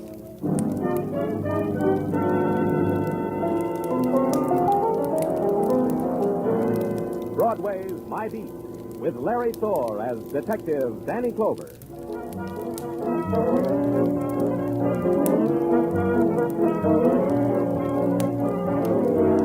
The sunlight that drifts into police headquarters has a different texture to it. That's because it touches concrete and iron grillwork before it finally breaks through the dust in the windows. That's why I supplemented with my own personal sunshine. His name is Sergeant Tartaglia, and he never knocks, even on Thursdays. And sometimes he brings company. This man's name is Harry Dean, Danny. Close the door, Tartaglia. Okay, you can stay. Just close the door. Sit down, Mr. Dean, over there. Thank you. You're the man I want to see? Well, that all depends. What's in your mind? I'm 46 years old, Mr. Clover. In 4 months, I'll be 47 in August. I live at 903 Hillcrest Road in Queens. All right. Once when I was 6 and a half, I stole a peppermint stick. I got caught. I gave myself up to my mother. Hey, Danny, what is it? Go on, Mr. Dean. Well, I wanted to draw a parallel. 2 days ago, I stole $20,000. And you're giving yourself up to me. Well, it was for my wife. You understand it, eh? Just that you stole $20,000, that's all. Well, here's Marcia's photograph. That's my wife's photograph. Yes? She's going on 42. No, she's going on 43 now. Not very attractive anymore, I know that. She looks like what she is. After 20 years of me, bank teller. You stole the money from the bank? Well, I stole $20,000 from the Charles Street National Bank where I work because I was told I could have Marcia back for that amount of money. Are you trying to tell me that Marcia was kidnapped? Yeah, but don't you see? All right, go on. Well, I came home yesterday and Marcia wasn't there. About 9 o'clock, I got a phone call. A man said Marcia wouldn't be hurt if I brought the money. Then he put Marcia on the phone. And she was being brave, I know, but I could tell she was frightened. Terrified. She pleaded with me. Whenever you can talk, Mr. Dean. I can talk. The man has the right to feel about his wife. The man said to bring the money. Go to that summer resort, Far Rockaway, register at the Idle Wild Arms. Mm-hmm. Put the money in the bottom bureau drawer and leave. But I did it, and they lied to me. Marcia hasn't come home. They've done it. Tartaglia. Yeah, Danny. Nothing to the newspapers about this. I'll get this picture, Mrs. Dean, on the wires, and then go up to Far Rockaway. Okay, Danny. What happens to me, Mr. Clover? What you expected. You go to jail. There was no protest in him as Tartaglia led him away. Only a tired, empty dejection that had stamped its shape on his body, stained his eyes with the color of despair. And when the room was empty, a question remained. Why had it been done to an ordinary man, an ordinary bank clerk? The answer was ordinary. The man was in a place where money flowed and teased. The right pressure, and for as long as was needed, the flow could be diverted. A loved woman can be that pressure, even for an ordinary man like Harry Dean.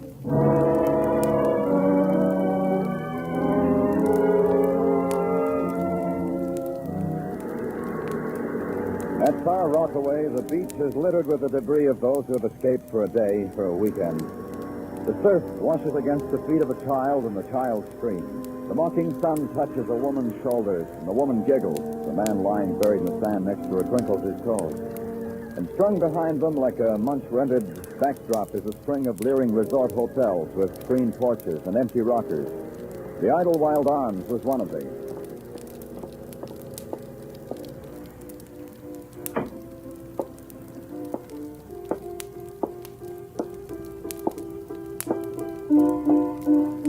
Glory, hallelujah, a guest. Hey, give me room, boy. I've got a welcoming speech for you. Just a minute, Don't interrupt, boy. It's the all-season, and I got to rehearse it on somebody, and you're just as good a guinea pig as anybody, aren't you, boy? Look, You're interrupting, boy. I'm going to have trouble with you. You may at that, kid. I'm from the police. See, Idlewild Arms welcomes you with open arms. And I promise you ain't going to be idle, but you might be wild. Did I hear you, boy? You're from the police? It finally penetrated, huh, Don? Oh, look, boy, I got nothing to do with this crumb joint. They hire me to spread sunshine and desk clerk for a lousy sawback a week with meals. Meals. Harry Dean, what did you do for him? What the nose is a brat? What? Harry Dean? I did nothing for him except show him to his room.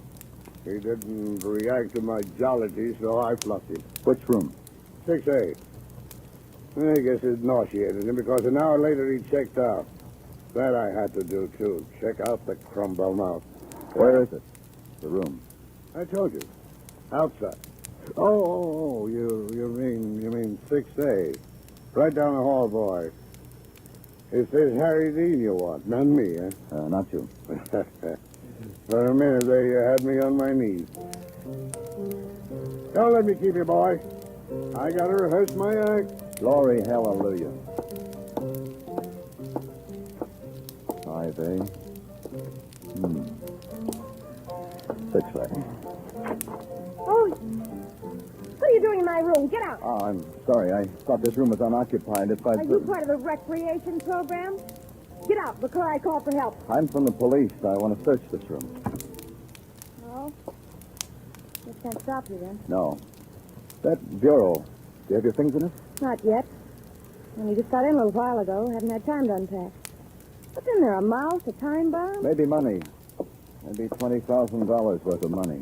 20,000. I wish I'd known. I could have got to it first. Nothing. You say you've been here only a little while.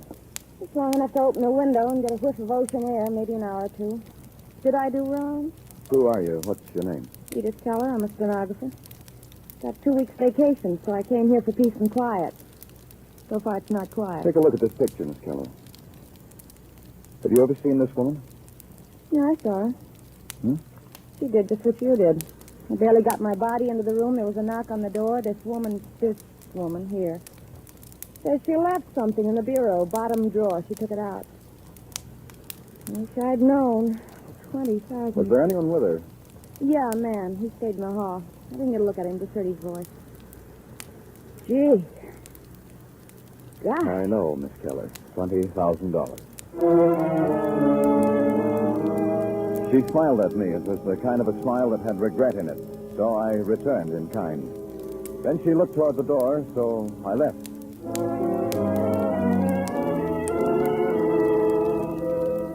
On the ride back to Manhattan, I jotted it all down in my mind. It was simple. Marcia Dean was never kidnapped. Marcia Dean had made a thief out of her husband. Marcia Dean, 42, going on 43, had run away with another man. The money her husband had stolen would finance the production. It meant starting all over again, back to routine. Find out about Marcia Dean. Climb concrete steps. Ring doorbells and call Marcia Dean's neighbors. I know you. You're a policeman. I am? If you're not, you just stole a police car. Come on in. Thanks. But this won't take long, Mrs. Graham. This way in the parlor. That's the mister sitting there in the rocker behind the newspaper. Graham? Graham, this is a policeman come to call. What's your name, mister? Clover. Danny Clover. Graham, his name is Danny Clover. Once Graham saw a picture in a magazine. Picture of a man in a rocking chair who's retiring on $200 a month. Graham sent in the coupon. Not 15 years later, Graham sits in a rocking chair just like the picture. Don't you, Graham? Miss Graham, I wonder if you can give me some information about a neighbor of yours. Comings and goings of a neighbor? I can give you comings and goings of 3 houses on either side of me, on this side of the block. Across the street, further down than that. I see. I stand at that window and a snoop. Oh, don't look down your nose at that, mister. Some people stand at the bar and drink. Their pleasure. I snoop. Mine. When was the last time you saw your next-door neighbor, Mrs. Dean? Yesterday. Wednesday. What time was that? When she got into the cab. What time? About 3. I'd say it was about that. What kind of a cab was it, Miss Graham? Yellow cab, I think. Wasn't it, Graham? I said, wasn't it a yellow cab? See, mister, I told you it was a yellow cab. It didn't take long. At the cab company, a girl with rimless glasses and green eye shade was courteous, efficient, and bored. She pulled the driver's route reports out of a sealed file, checked them with me, and found the one that matched. At 3:12 p.m. Wednesday, hacky Stan Hodek had picked up a fare at 903 Hillcrest Road in Queens. If I wanted to talk to Stan about it, the girl said she was sorry. There was no way of reaching him. He'd report in at 10 o'clock. If I cared, I could wait till then. I cared. At 10:05, the cab rolled into the garage. It was Stan, she told me. I went over to it. Oh, the things your body will take just so they can eat. You have that trouble, Mac? Continually. The girl in the office told me you were Stan Hodek. That girl is always right. It's like an affliction with her. What's the matter, pal? Did you lose something in a cab? You think it's mine? Oh, nothing like that, Stan. I'm Danny Clover, police department. Oh. Somebody made a complaint because I questioned the good name of his family? I do this many times a day. On Wednesday, you picked up a fare, Stan, in Queens. I want you to tell me about it. Wednesday? Yesterday's a long time ago. In Queens, that's a long place. 903 Hillcrest Road at 3:12 in the afternoon. Try to remember, Stan. Okay, I'll try. Queens, Hillcrest Road, Wednesday. Give me a hint, Mr. Clover. A man or a woman? A woman. Well, that makes it easier because it's easier to remember a woman. Yeah, now I remember. What about it? I've got a photograph here. Was it this woman? Let's see. Yeah. I remember because this H-type woman is easy to forget. How did you happen to go there? Did she call you? No, a guy hailed me from the street. What guy? Who knows? Some guy out of a crowd told me to go to Queens to that address. Pick up a lady and take her to where he'd be waiting for her. Where was that? On a corner in Brooklyn. I remember because all that was on that corner was an empty lot. Lousy meeting place. Will you take me there now? Oh, I don't know. I just finished a day's work. You'll have to clear it with Miss Righteous in the office. And we'll clear it. Let's go, Stan.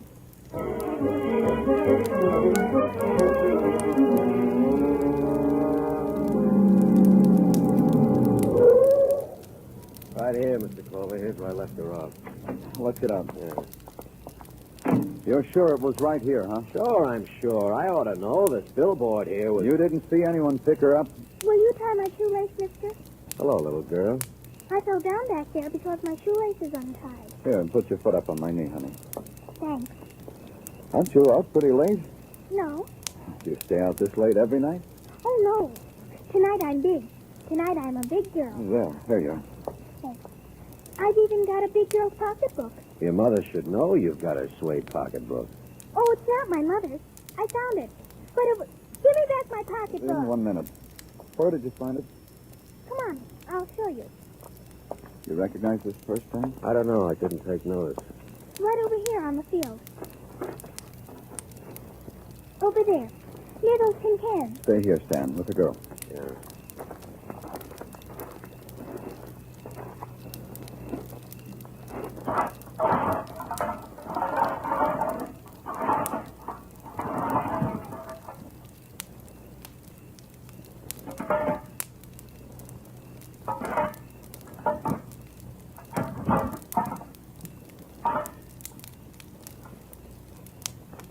Find anything? I found something. Marcia Dean.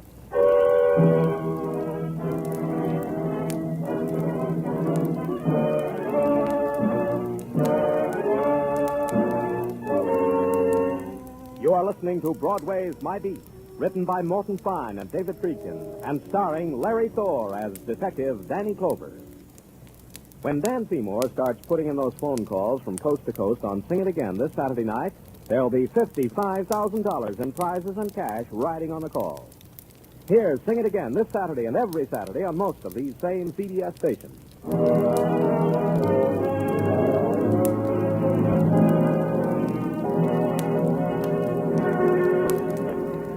When the promise of summer touches Broadway, Broadway dons its Hawaiian shirt and stands on street corners to discuss batting averages, the men from Mars, the rise to fame and fortune of Hopalong, how much it costs to dress the kids because this Hoppy character is so famous, and then the real tidbit, murder. All the other conversation was just an appetizer. How a policeman found a woman lying dead in a vacant lot, lying under a shroud of tin cans, her funeral bouquet a clump of weeds. That was something to talk about. And her husband, a bank clerk, poor guy, stealing the bank's money to ransom her life, and all the time she was there in the vacant lot. A lunch hour isn't long enough to discuss things like that. But at police headquarters, there's time. There's a cold, dank room that contains within itself all the time in the world. The morgue.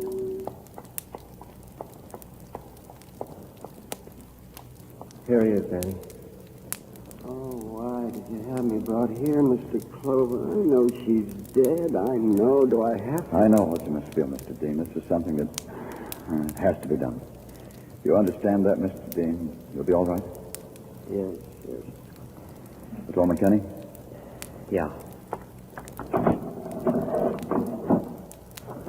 Was this your wife, Mr. Dean?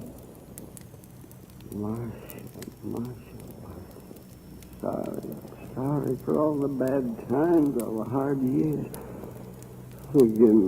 Mr. Dean. Mr. Dean. What do you want? When we brought the cab driver, Stan Hodek, to your cell this morning, he said he'd never seen you before. Yes? Had you ever seen him loitering around the house or the bank? Oh, no. Please, miss, please. Ask me questions another time. Hodek's voice, did you recognize it? Could it have been the one who made the kidnap phone call? Oh, no, I don't know. How could I remember a voice? And other people, do they remember the sound of... Maybe it was him. I don't know. Patrolman Kenny. Yeah.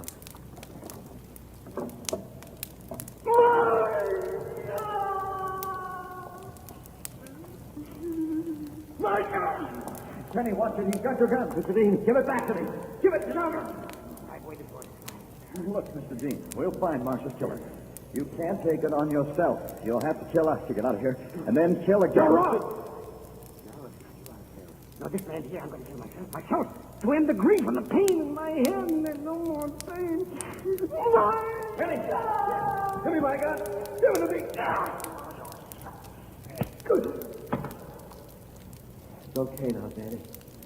He's out. Let him come out of it himself and take him to Dr. Sinsky. Then lock him up. And thanks, Kenny. You were quick.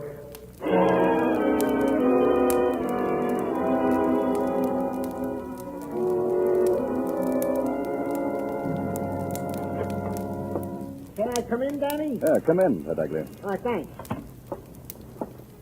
Well, here they are, Danny. Well, I'm in good health. We're what in good health? Your shirts and your intimates. Petaglia. Your shirts and your intimates, Danny. A little plot Mrs. Tartaglia and I whipped up for you for Mother's Day. I heisted your laundry out of your locker and took it home. And Mrs. Tartaglia got together with her Bendix washer. Here is your laundry, Danny, as clean as clean can be. Well, thank Mrs. Tartaglia for me. I will, Danny. It gives her pleasure. And when you leave, tear down that note I got up from the police board. Officer who bored laundry, return it to Danny Clover, no questions asked. Wilco, Roger. And now that we've solved the problems of the domestic life of the police department, may we get down to work, you know? Oh, indeed we may. Then do it. Yeah, okay, Danny. Now, in the matter of the cab driver, Stan Hodek, to wit, we have had him sweating all morning over photographs from our rogues gallery in an effort to identify the man who hailed his cab with directions to pick up the now deceased Mrs. Marcia Dean. Anything? Nothing. Also, in the matter of Stan Hodek, we have checked his call sheet. Right after dropping Mrs. Dean, he picked up another fare a block away from the scene of the crime. took said fare to the Roxy, thereby confirming Stan's story as far as time is concerned. All right. What else?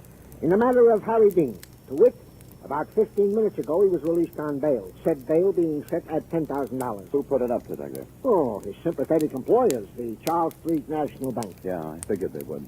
Man works at one place for 20-odd years, works there faithfully, then suddenly he needs a lot of money to buy back his wife's life. His wife gets murdered.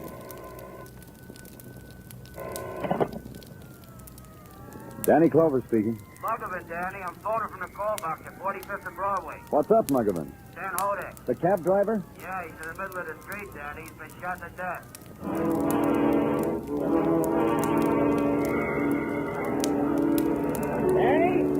Danny, over here. Here I am.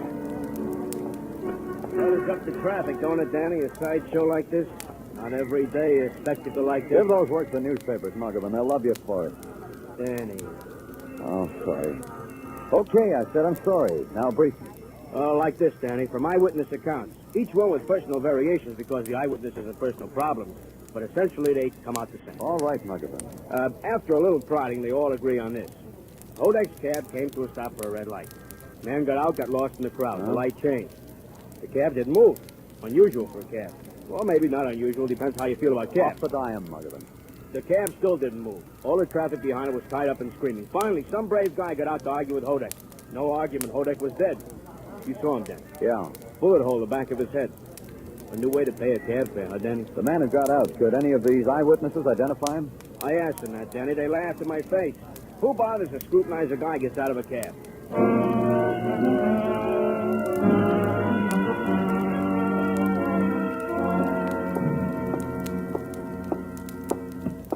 Danny, oh, Danny. Can I see you for a minute? Hello, Dr. Simsky. This thing, Danny, this murder of the woman, Marcia Dean. May I inquire as to your progress? What makes you so interested, Doctor? Oh, it disturbs me. A person like Mrs. Dean, who only saw her name in print in a telephone book, should... We've made some progress. Oh, I'm glad. I'm not a vindictive man, Danny, but whoever did this thing... I know what you mean. Danny, I got here the autopsy report on Marcia Dean. Tell it to me. That she was shot with a .32 caliber pistol, you already know. Mm-hmm. She died instantly. The bullet entering the sternum at close range pierced the heart. When found, she had been dead approximately 30 hours. Huh? 1 hour more or less, Danny, but 30 hours is a fair approximation. And it makes a liar out of a person I talked to in Rockaway. Forgive me, Danny, I don't understand. A stenographer on vacation, Doctor. A girl who said her name was Edith Keller. I saw her yesterday afternoon when Mrs. Dean had already been dead for a day. Edith Keller said she'd just seen Mrs. Dean. So what, Danny? So Marcia Dean never left Brooklyn. She was never in Rockaway. The beach fires smoldered along the stretch of East Bar Rockaway. And clinging to their fringe of light and warmth, the shadows huddled and protested with small squeals of delight. There was background music, too. The portable radios and the rhythmic thumping of an out-of-tune piano, courtesy of the Idle Wild Arms. The lobby was decked with a desperate gaiety. Under torn Japanese lanterns, 2 people danced. Sitting alone on a wicker sofa was Edith Keller. I went up to her. You gonna ask me to dance? I'll dance. Miss Keller. Oh, I remember you. You're the detective. Not against the law to ask a girl to dance, is it? I want to talk to you, Miss Keller. All right, we'll talk then. It's just as good. Watching the dancers and the fun, I was getting lonesome. Please sit down. No, not here. Somewhere quiet. Your room. We'll talk there. Now, Miss Keller. All right.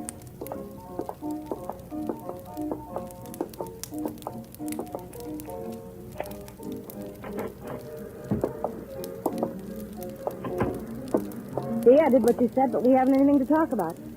Not like this. A bank teller, Edith. Let's discuss him. Bank talk. I don't know anything. No, you didn't know him, Edith. You just knew that tellers handle money. You knew there was a way to get that money. You must be crazy or something. You and someone else kidnap his wife. Make him bring the ransom here to this hotel. Put it in the bottom drawer of the bureau. You got that money, didn't you, Edith? You're wrong. I told you that woman got it. The woman whose picture you showed me. I told you that. You lied. Marcia Dean was never here because she was dead in a vacant lot in Brooklyn. You and whoever you worked with got her to go to that lot, then murdered her. Who are you working with, Edith? Please, I don't know what you're talking about. I don't Who know. is it, Edith? It could be easier, maybe, if you told me. Who was it that... Someone knocked, Edith. Open the door. Open it. Harry, go away. Go away. Come on in, Harry. Close the door.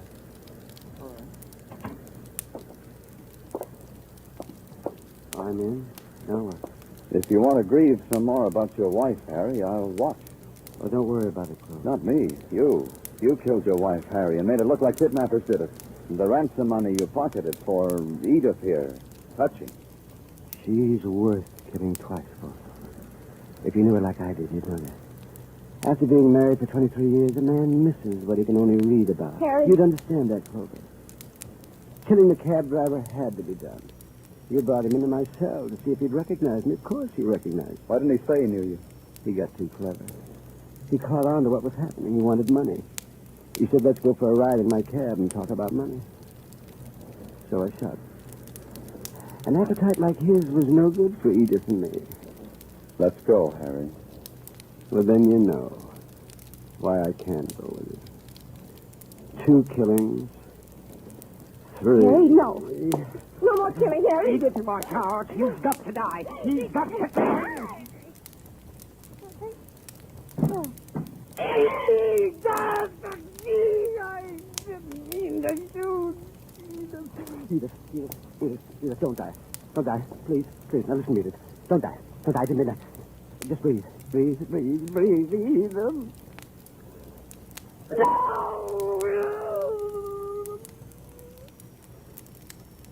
No. Kill me.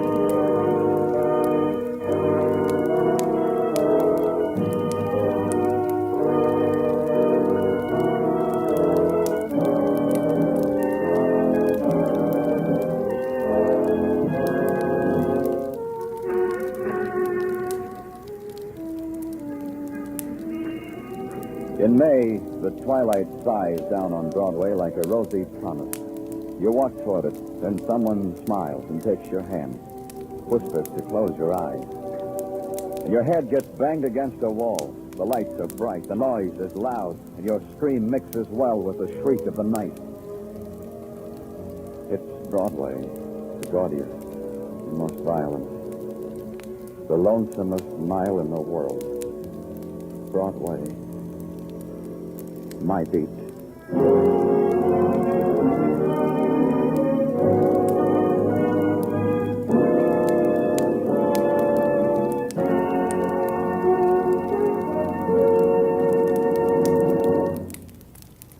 Broadway's My Beat stars Larry Thor as Detective Danny Clover with Charles Calvert as Tartaglia. The program was produced and directed by Elliott Lewis. The musical score was composed and conducted by Alexander Courage.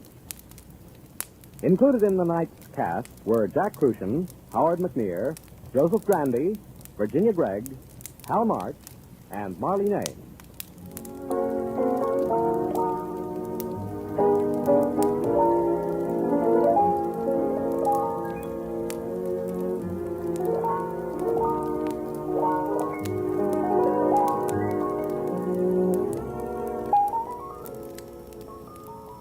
Prejudice can easily be the wedge which splits the nation's unity.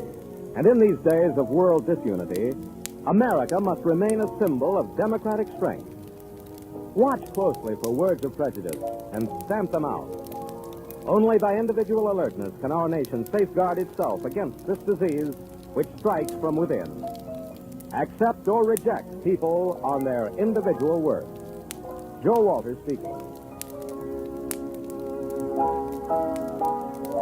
This is CBS, where the Goldbergs are every Saturday night, the Columbia Broadcasting System.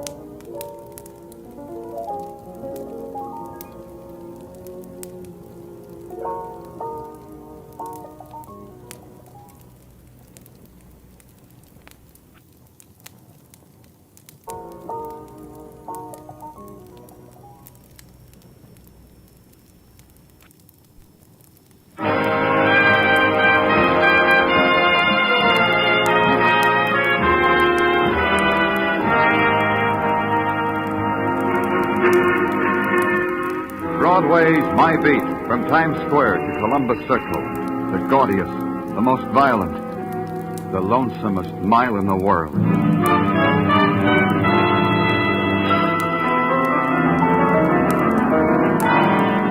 Broadway's My Beat, with Larry Thor as Detective Danny Clover.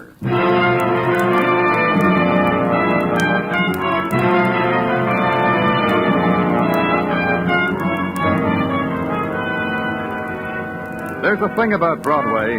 It mixes well with the sunlight. On a noonday of summertime, the concrete strikes silver glints, and the mob is nicely proportioned with silken ankles and dachshunds and wind-blown hairdos. And an organ grinder plays background music for the big grin and the clown's funny nose. At headquarters, I stood watching it, pushing away the time for the filling out of my routine reports. The diversions were down there in the streets, the girl and the yellow silk dress she wore, both knowing about summer and loving the feel of it. Then I heard two things. The sigh that came from me, the phone ringing that came from the phone. Danny Clover speaking. Did you do what I told you? Who is this? Did you do it, Mr. Clover? I don't understand. Who am I talking to? I wrote you a letter about Stephen Courtney. But Stephen Courtney's dead. Yes, I know he's dead. What's the matter with you? Everybody knows he's dead. What's your interest in Courtney? Who are you? Can't you see it doesn't matter who I am? Can't you understand? Stephen Courtney... Hello. Hello. Hello. He was murdered. It started that way. The anonymous call, impossible to trace. The sifting through the dust of a man's death. Stephen Courtney's dying had for a moment upset the delicate balance of many worlds. Of finance, of corporate bodies, of dynasties in oil and steel, and the breeding of racing horses. The decay that for months had wasted his body had forced him finally down to the level of all old men who must die. The headlines wept, the commentators lamented. The memos came down from chairmen of boards. There'd be a minute of silence for the death of Stephen Courtney. But now it was spoiled. Now a voice cried murder, and the policeman must listen. In the Records Bureau, I found Stephen Courtney's death certificate. Cause of death, heart failure. Date of death, June 16th. Attending physician, Dr. Arthur Fulbright. In his office, Dr. Fulbright was poised, curious, and annoyed. Permit me to understand. You're questioning my diagnosis of the cause of Steve Courtney's death? We can put it that way if you want. On what do you base this sudden presumption? You've a right to know. On a phone call. From whom? Another doctor? Some quack who wants to destroy my reputation?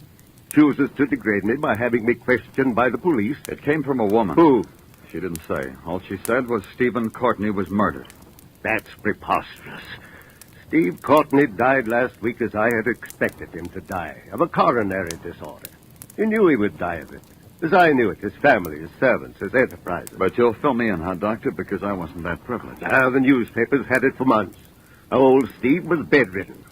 How he had chosen me as intimate friend to be his attending physician. How I kept him by sheer know-how from death's door. Still, he died.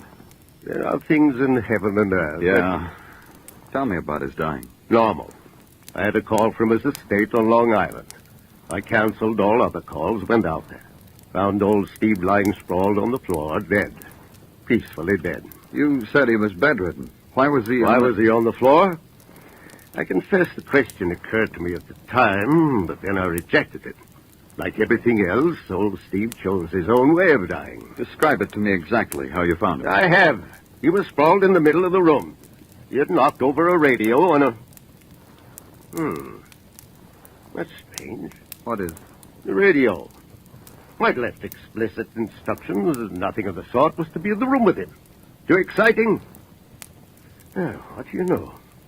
Old Steve defied me. Yeah, I guess he did at that. Sometimes it slips out of our hands, doesn't it, Doctor?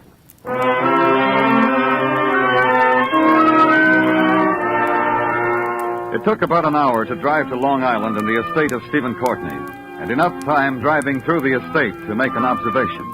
The grass is always greener in a rich man's backyard, and plants that are only supposed to grow in the tropics will blossom on Long Island as long as they're nurtured by thumbs turned green by association with money.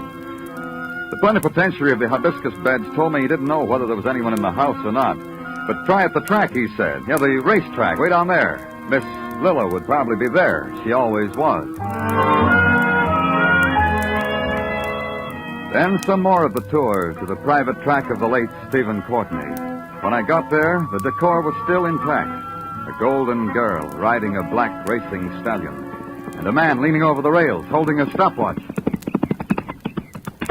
He did fine, Miss Lilla, just fine. Whoa, son Prince. Steady, boy, steady. That's the boy. How did he do, Joseph? 101 and 2/5 for the 5 furlongs. I'll help you down, Miss Lilla. All right. Who's your friend? Huh? Your friend. I didn't notice any. Hey, what are you doing here, mister? My name's Danny Clover. I didn't ask you Hi, that. Danny. Cool off, son Prince, Freddie. What can we do for you, Danny? I'm from the police. Fine. I'm Lilla Courtney. This is Joseph O'Donoghue, our trainer. How do you do, Mr. Danny? What's the police want with Miss Lilla? Joseph takes care of me. I see he does. The old man said I should. The old man said that, Miss Lilla. Joseph? That day he died. The next morning from that, his voice said to me, Joseph, you see that Miss Lilla is all right. When did my father tell you that?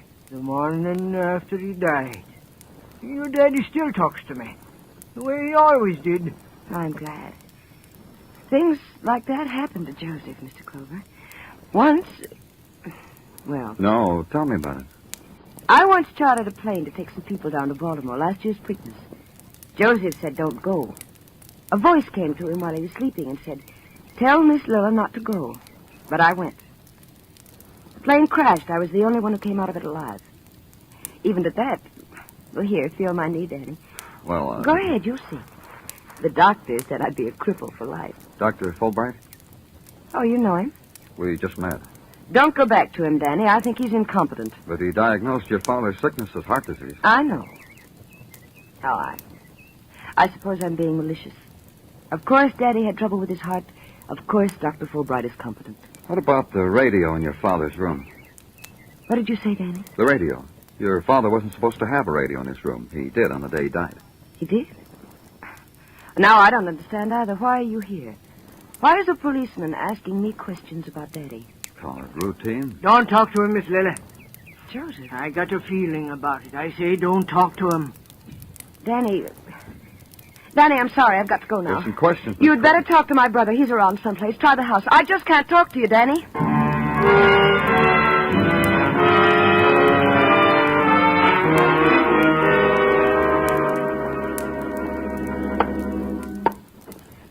You admire our graveyard of dead animals?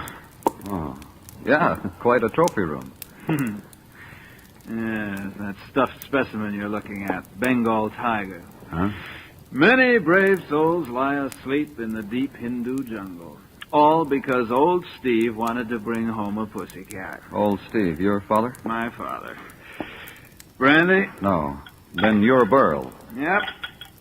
Mother and I got along fine. But old Steve said the boy is hard to handle.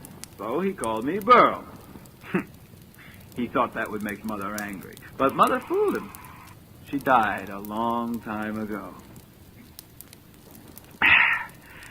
First of the day, it says here. You know who I am while I'm here? No, the domestic staff is agog with it. A woman called me. Said your father was murdered. It's a free country. They have the vote. They can say people were murdered, even my father. Maybe it proves something. Like what? That the old man was human enough to die when someone killed him. I didn't know that about him. I thought he always picked his own time and place for everything. Then you think he died because he was ready to die? What does it matter? He's dead and I'm rich. We're all rich. It'll be easier if you try to stay sober. Sober. When was that? All right, I'll stay sober. You said you're all rich. Who? Lilla. I watched you from a window. An exciting thing, Lilla, wouldn't you say? Lilla. Who else? You wouldn't say. Well, there's O'Donoghue. He got a big hunk. And the cook and the maids and the nurse. And a man in Iowa who shined my father's shoes once. Alice Barnett. Nursed the old man for years. It paid off. Where is she? Who knows? Old Steve dies. Nursey goes somewhere to cry. leaves this nice, big, cozy mausoleum. No nursing, anywhere. She lived here. Mm-hmm. Bed and board and street dresses. Who cares? We do. I'll phone headquarters to find her. Good hunting. Donahue, the trainer, he told me your father talks to him even now. My father.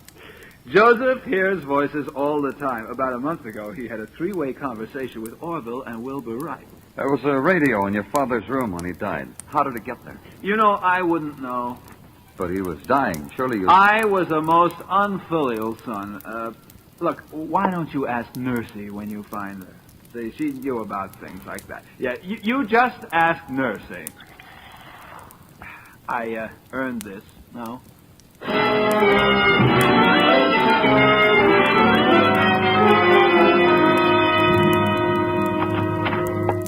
Welcome back to the doldrums, Danny. Huh? I was just leaving headquarters for the day. I thought it would be nice of me to welcome you back to them, the doldrums. What are you talking about, Detective?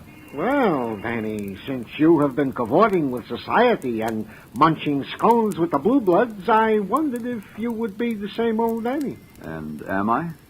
Did you bring me a scone, Danny? No scones. Tell me one thing. What about the nurse, Alice Barnett? Did you find her? She is being as scarce as a... You didn't find her, huh? As a... Danny Clover speaking. You'd better get up here, Mr. Clover. Who is this? Burl. What's the trouble? It's your business to find out. Get up here. Somebody just got beaten to death.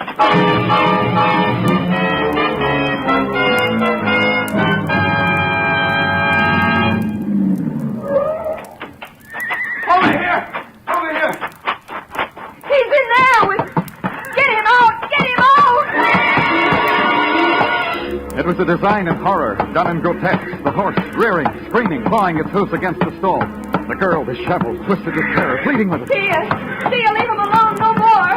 Leave him alone, Tia. Whirl dazed, helpless, sodden with fright, with drunkenness. The blazing moon setting fire to the web of blood that reached out from under the stall gate. Tia, no more. Tia! Well, help me. Help me get that horse out of there. I've been trying. I can't. Tia's the good girl. Help me. Help me. All right, don't fight me anymore. All right. I'll open the gate. You grab her mane. Come on. Now. Come on, Tia. There's a good girl. Come on, Tia. I can't hold her. I can't. Let her go.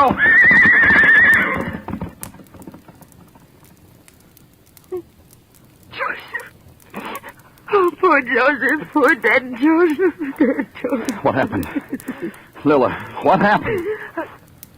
I don't know. I was coming back from a moonlight ride. I heard Joseph scream. Tia was standing over him when I found him, trampling him with her hooves. I tried to pull her away. I called Bird. We tried. Tia must have kicked him. He fell, and then till he died. Tia. No, not like that, Burl. Joseph died because he was murdered.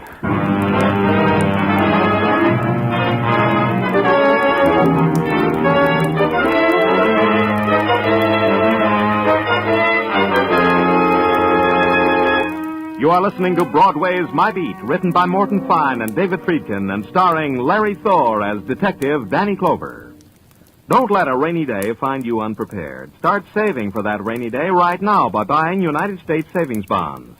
If you hold on to your bonds until they mature, you'll get back $4 for every $3 you invested. Buy United States savings bonds regularly.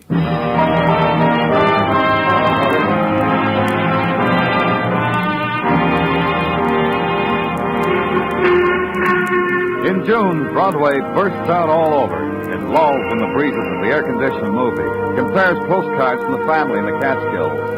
It drinks deep of the neon-scented summer air, sighs, and wishes Mom and the kids would stay there, because Broadway's having a wonderful time. 60 girls, 60 will pass a given point at any given hour. The music drifting out of the Diamond Dance pavilions is like partaking of an open-air band concert. And the drama on the front pages, a movie. A sheer, unadulterated drive-in movie. Consider, a tycoon dies, someone calls up, says it's murder. A horse trainer is kicked to death by a horse gone crazy with the moonlight. The police say it's murder. Where else but on Broadway can you spend a summer in such a way? And in the technical lab, a man in shirt sleeves wipes the sweat off his lips, breathes on a magnifying glass. wipes it on his pants, invites you to hold it to a photograph. Have a look, Mr. Clover.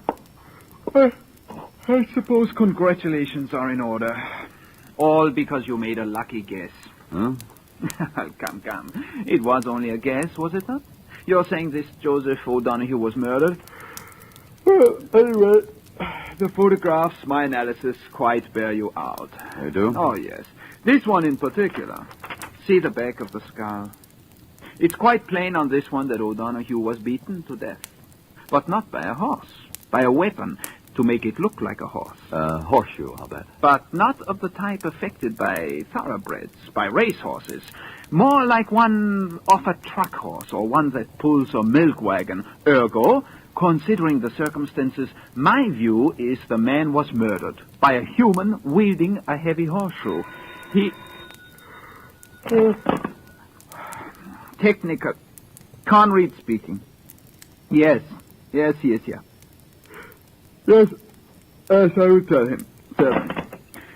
There is a woman waiting for you in your office, a Miss Alice Barnett. Lucky guess, huh, Mr. Clover? Yeah, I didn't even have a magnifying glass. Miss Barnett, Yes. we've been looking for you. Yes, I thought perhaps you were. I've come to give myself up. You're the one who called me, who told me Stephen Courtney had been murdered. Yes, I wrote you a letter, too. But there must be many things you want to ask me. There are. Why'd you hide? Because I was foolish. Because I was frightened. Because I don't really know. It's all mixed up. You see, Stephen and I were going to be married. Oh? As soon as he got well, it was all planned. It would have been exciting to be married to Stephen. Not for the money, just for Stephen. He was much older. Was he? I loved him. I didn't notice. I see. Why do you think he was murdered? Because it happened on my day off. Because I don't think he would have died if I'd been there. Where were you? In town, shopping, walking in the park, feeding the pigeons, in St. Patrick's for a while. It was quiet there, restful. But no place we can check. No, I don't think so. On your days off, who took your place? We had an arrangement with the nurses' registry. I don't know who it was that day. It was usually a different nurse each week. I'll check. Where? On Madison at 49th. It's in the book. You think Stephen was murdered. In your opinion, who would have a reason? Whoever wanted all the money. The money Stephen would have settled on me as his wife. Miller, Burl, O'Donoghue. But O'Donoghue's been murdered. That makes the jackpot bigger for the rest of you, doesn't it? It does. It means another $50,000 for me. I don't know about the others. Where were you the night O'Donoghue was murdered? At a movie. It's a feeble alibi, isn't it? I'm holding you, Miss Barnett, on suspicion of murder. Miss Barnett accepted it. She folded her hands in her lap and waited patiently until a man in uniform nudged his head through the door, got the signal from me, and gave the signal to her. Somehow I got the idea that as long as she would stay in jail, people would spend their time apologizing to her. It was a time for thinking about things. Too many people had been unconcerned about the death of Stephen Courtney. And in the murder of Joseph O'Donoghue, the man who heard voices, there. That was the thing to think about. Somehow the first death necessitated the second. And in the matter of the nurse sent by the registry, that also needed looking into. I did. The receptionist said you were a policeman. That's right. You wish to hire a nurse? Maternity? Your wife? No, it's not that at all. We're conducting an investigation. And you want to see me? That's right. It's about one of your nurses. One of the newer ones, I suppose. If you would have seen the crop that just graduated, that just registered with us. Some of them are pretty. I wouldn't know. I want some information about the nurse assigned to the case of Stephen Courtney. There were several of them. I'm afraid you'll have to help me if you want me to help you. The relief nurse assigned to Mr. Courtney on June 16th, the day he died. That's what I like. Now we shall see. Courtney. You see we have them cross-filed. Patient's name, nurse's name, doctor's name, name of the illness. Courtney. J. Courtney. S. Samuel. Courtney S. Stephen. Here we are. I said here we are. Tell me about it. I was never much good with charts. Each little line has a meaning all its own. As you see here, there is no line at all opposite the date of June 16. So we turn the chart over. Naturally. And we see the reason why, written in longhand. On June 16, there was a phone call from the Courtney household telling us not to send a replacement on that day. Oh? Who called and said that? Why, I wouldn't know. For information like that, you'd have to go straight to the source. Naturally.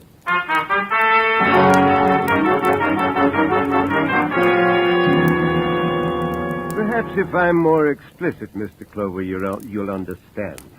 No one is to go into Miss Lilla's room. Not even the police. Those are your orders, Doctor? Precisely mine. Then you won't mind justifying them to the mere police. Justify? What presumption you people have. However, Miss Lilla is quite ill. Psychotic shock. 2 people she loved very much are dead. She tried to stave off the inevitable by riding gaiety, etc., but it's caught up with her. Natural in a woman of Miss Lilla's sensitive fiber. Yeah, I guess it is. Doctor, who gave the order that no replacement nurse was needed the day Stephen died? You? I haven't the slightest idea what you're talking about. No nurse? Well, that's preposterous. Surely not. Get out of here! Why, whatever could Psychotic shock, huh? Sensitive fiber, huh, Doctor? You're vicious, girl. You're ugly and vicious and drunk. Oh, no, little sister, don't throw anything else. It'll only bring on a relapse. Come on now, poor, sick little sister. Out of bed. Leave her alone, Burl. Are you all right, Lily? Are you all right, Lilla? Sure you're all right. Everybody thinks you're so sick, little sister. Shut up, Burl. You can't say that to me. I am the master here now. You, Lilla, O'Donoghue, old Steve, I crackle with, and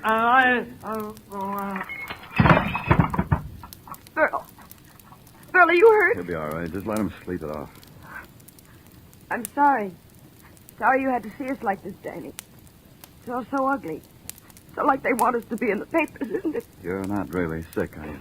No, Danny, just tired. I fixed it up with Dr. Fulbright so they'd leave me alone.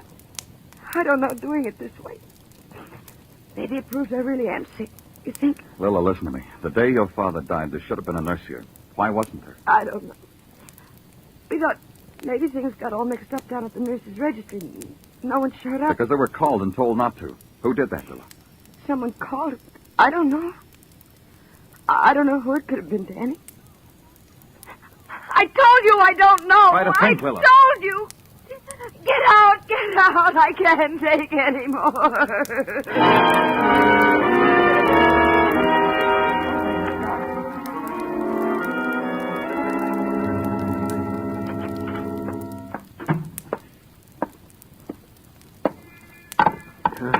Look at it, Danny. The boys found it, huh? Not pretty. A horseshoe nailed to a club. They dug it up back of the far turn of the Courtney track. Murder weapon, Danny? The thing that beat O'Donoghue to death? I'd say so, Detective. You know, it's not enough. I'm up to my elbows in the solution of this case with horses. But I had to go to the movies last night. Poor you. Comes the newsreel and more horses. The running of the Westfall Handicap. Nip and tuck all the way home. Oh, Danny, that's Sun Prince. What a horse. Who? Sun Prince, the horse that almost won the Westfall Handicap. I'm telling you, I almost had heart failure. Why? Well, look, here was this horse, 6 lengths out in front. He stumbles, throws his jockey. This Westfall Handicap, when was it run? Oh, Danny, I can see you are a man who is not smitten by the bobtails. This handicap was run last Saturday. Let's see, June 16th. Gino, you went and did it. You put 2 and 2 together. And I got 4, huh? Not only that, Gino, you got a murder. There was no hurry after that. I took my time driving out to the Courtney estate. I didn't even have to go to the house. I saw what I was looking for on a small knoll that overlooked the grounds. Lilla. Lilla holding the reins of a black stallion, standing against the early evening. A precise composition, sculpted to catch the eye. There was a flaw to it. Lilla had seen me coming, and the pose she'd struck was too steady, too pat. But it held until I walked to her, touched her arm. Oh, You've recovered, Lilla. not really. Look at me. How do I look? The same. You've got some more clothes on than the last time I saw you. Outside of that, the same. I'm glad. But I need this. The quiet, the evening, riding. You want to ride with me, Danny? No. I expected you to come. I thought sometime soon you'd come back and use the gamut of Let's ride together, Lilla, and I made it easy for you. Now I don't understand you at all. I'm trying to make up my mind about you. Oh, how can you? You're not really trying. Whether murder becomes you or not. It made me ill for a while. You saw that. You're faking, Lilla. It's how you reacted to committing murder. Me? Your father's murder, O'Donoghue's. You're a fool, Danny. Your father's murder by attending him yourself instead of a nurse, by turning on the radio when his prize horse raced. The excitement when the horse stumbled stopped your father's heart and brought you a lot of money. Is that murder? Because a horse stumbled, because my father's heart stopped. Eventually it'll happen to all of us. O'Donoghue, because you were afraid of him. Because you really believed he heard voices. Because you thought one day your father's voice might tell Joseph who killed him. Ride with me, Danny? No. Come on, Lola. You're a fool. Son, Prince! Get off that horse. Up, Prince! Kill him! Kill him, Prince! Kill him!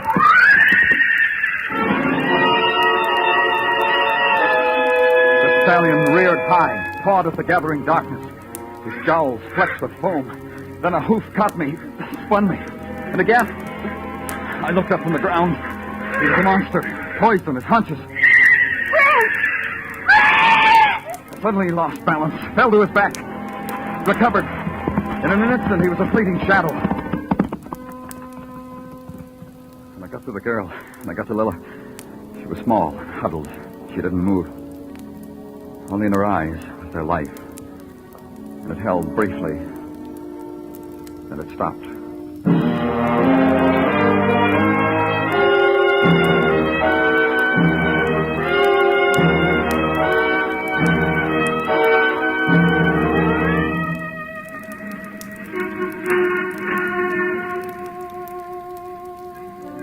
When the night turns into Broadway, the streets burst into fragments of electric flame, fling reflections hard into the shadows.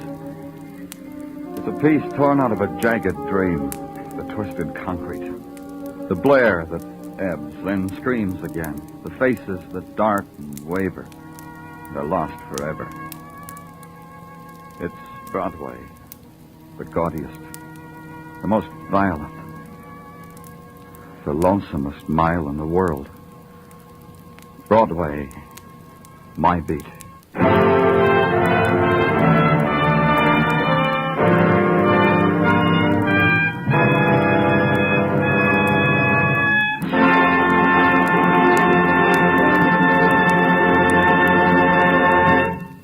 Broadway's My Beat stars Larry Thor as Detective Danny Clover with Charles Calvert as Tartaglia. The program was produced and directed by Elliott Lewis. The musical score was composed and conducted by Alexander Courage.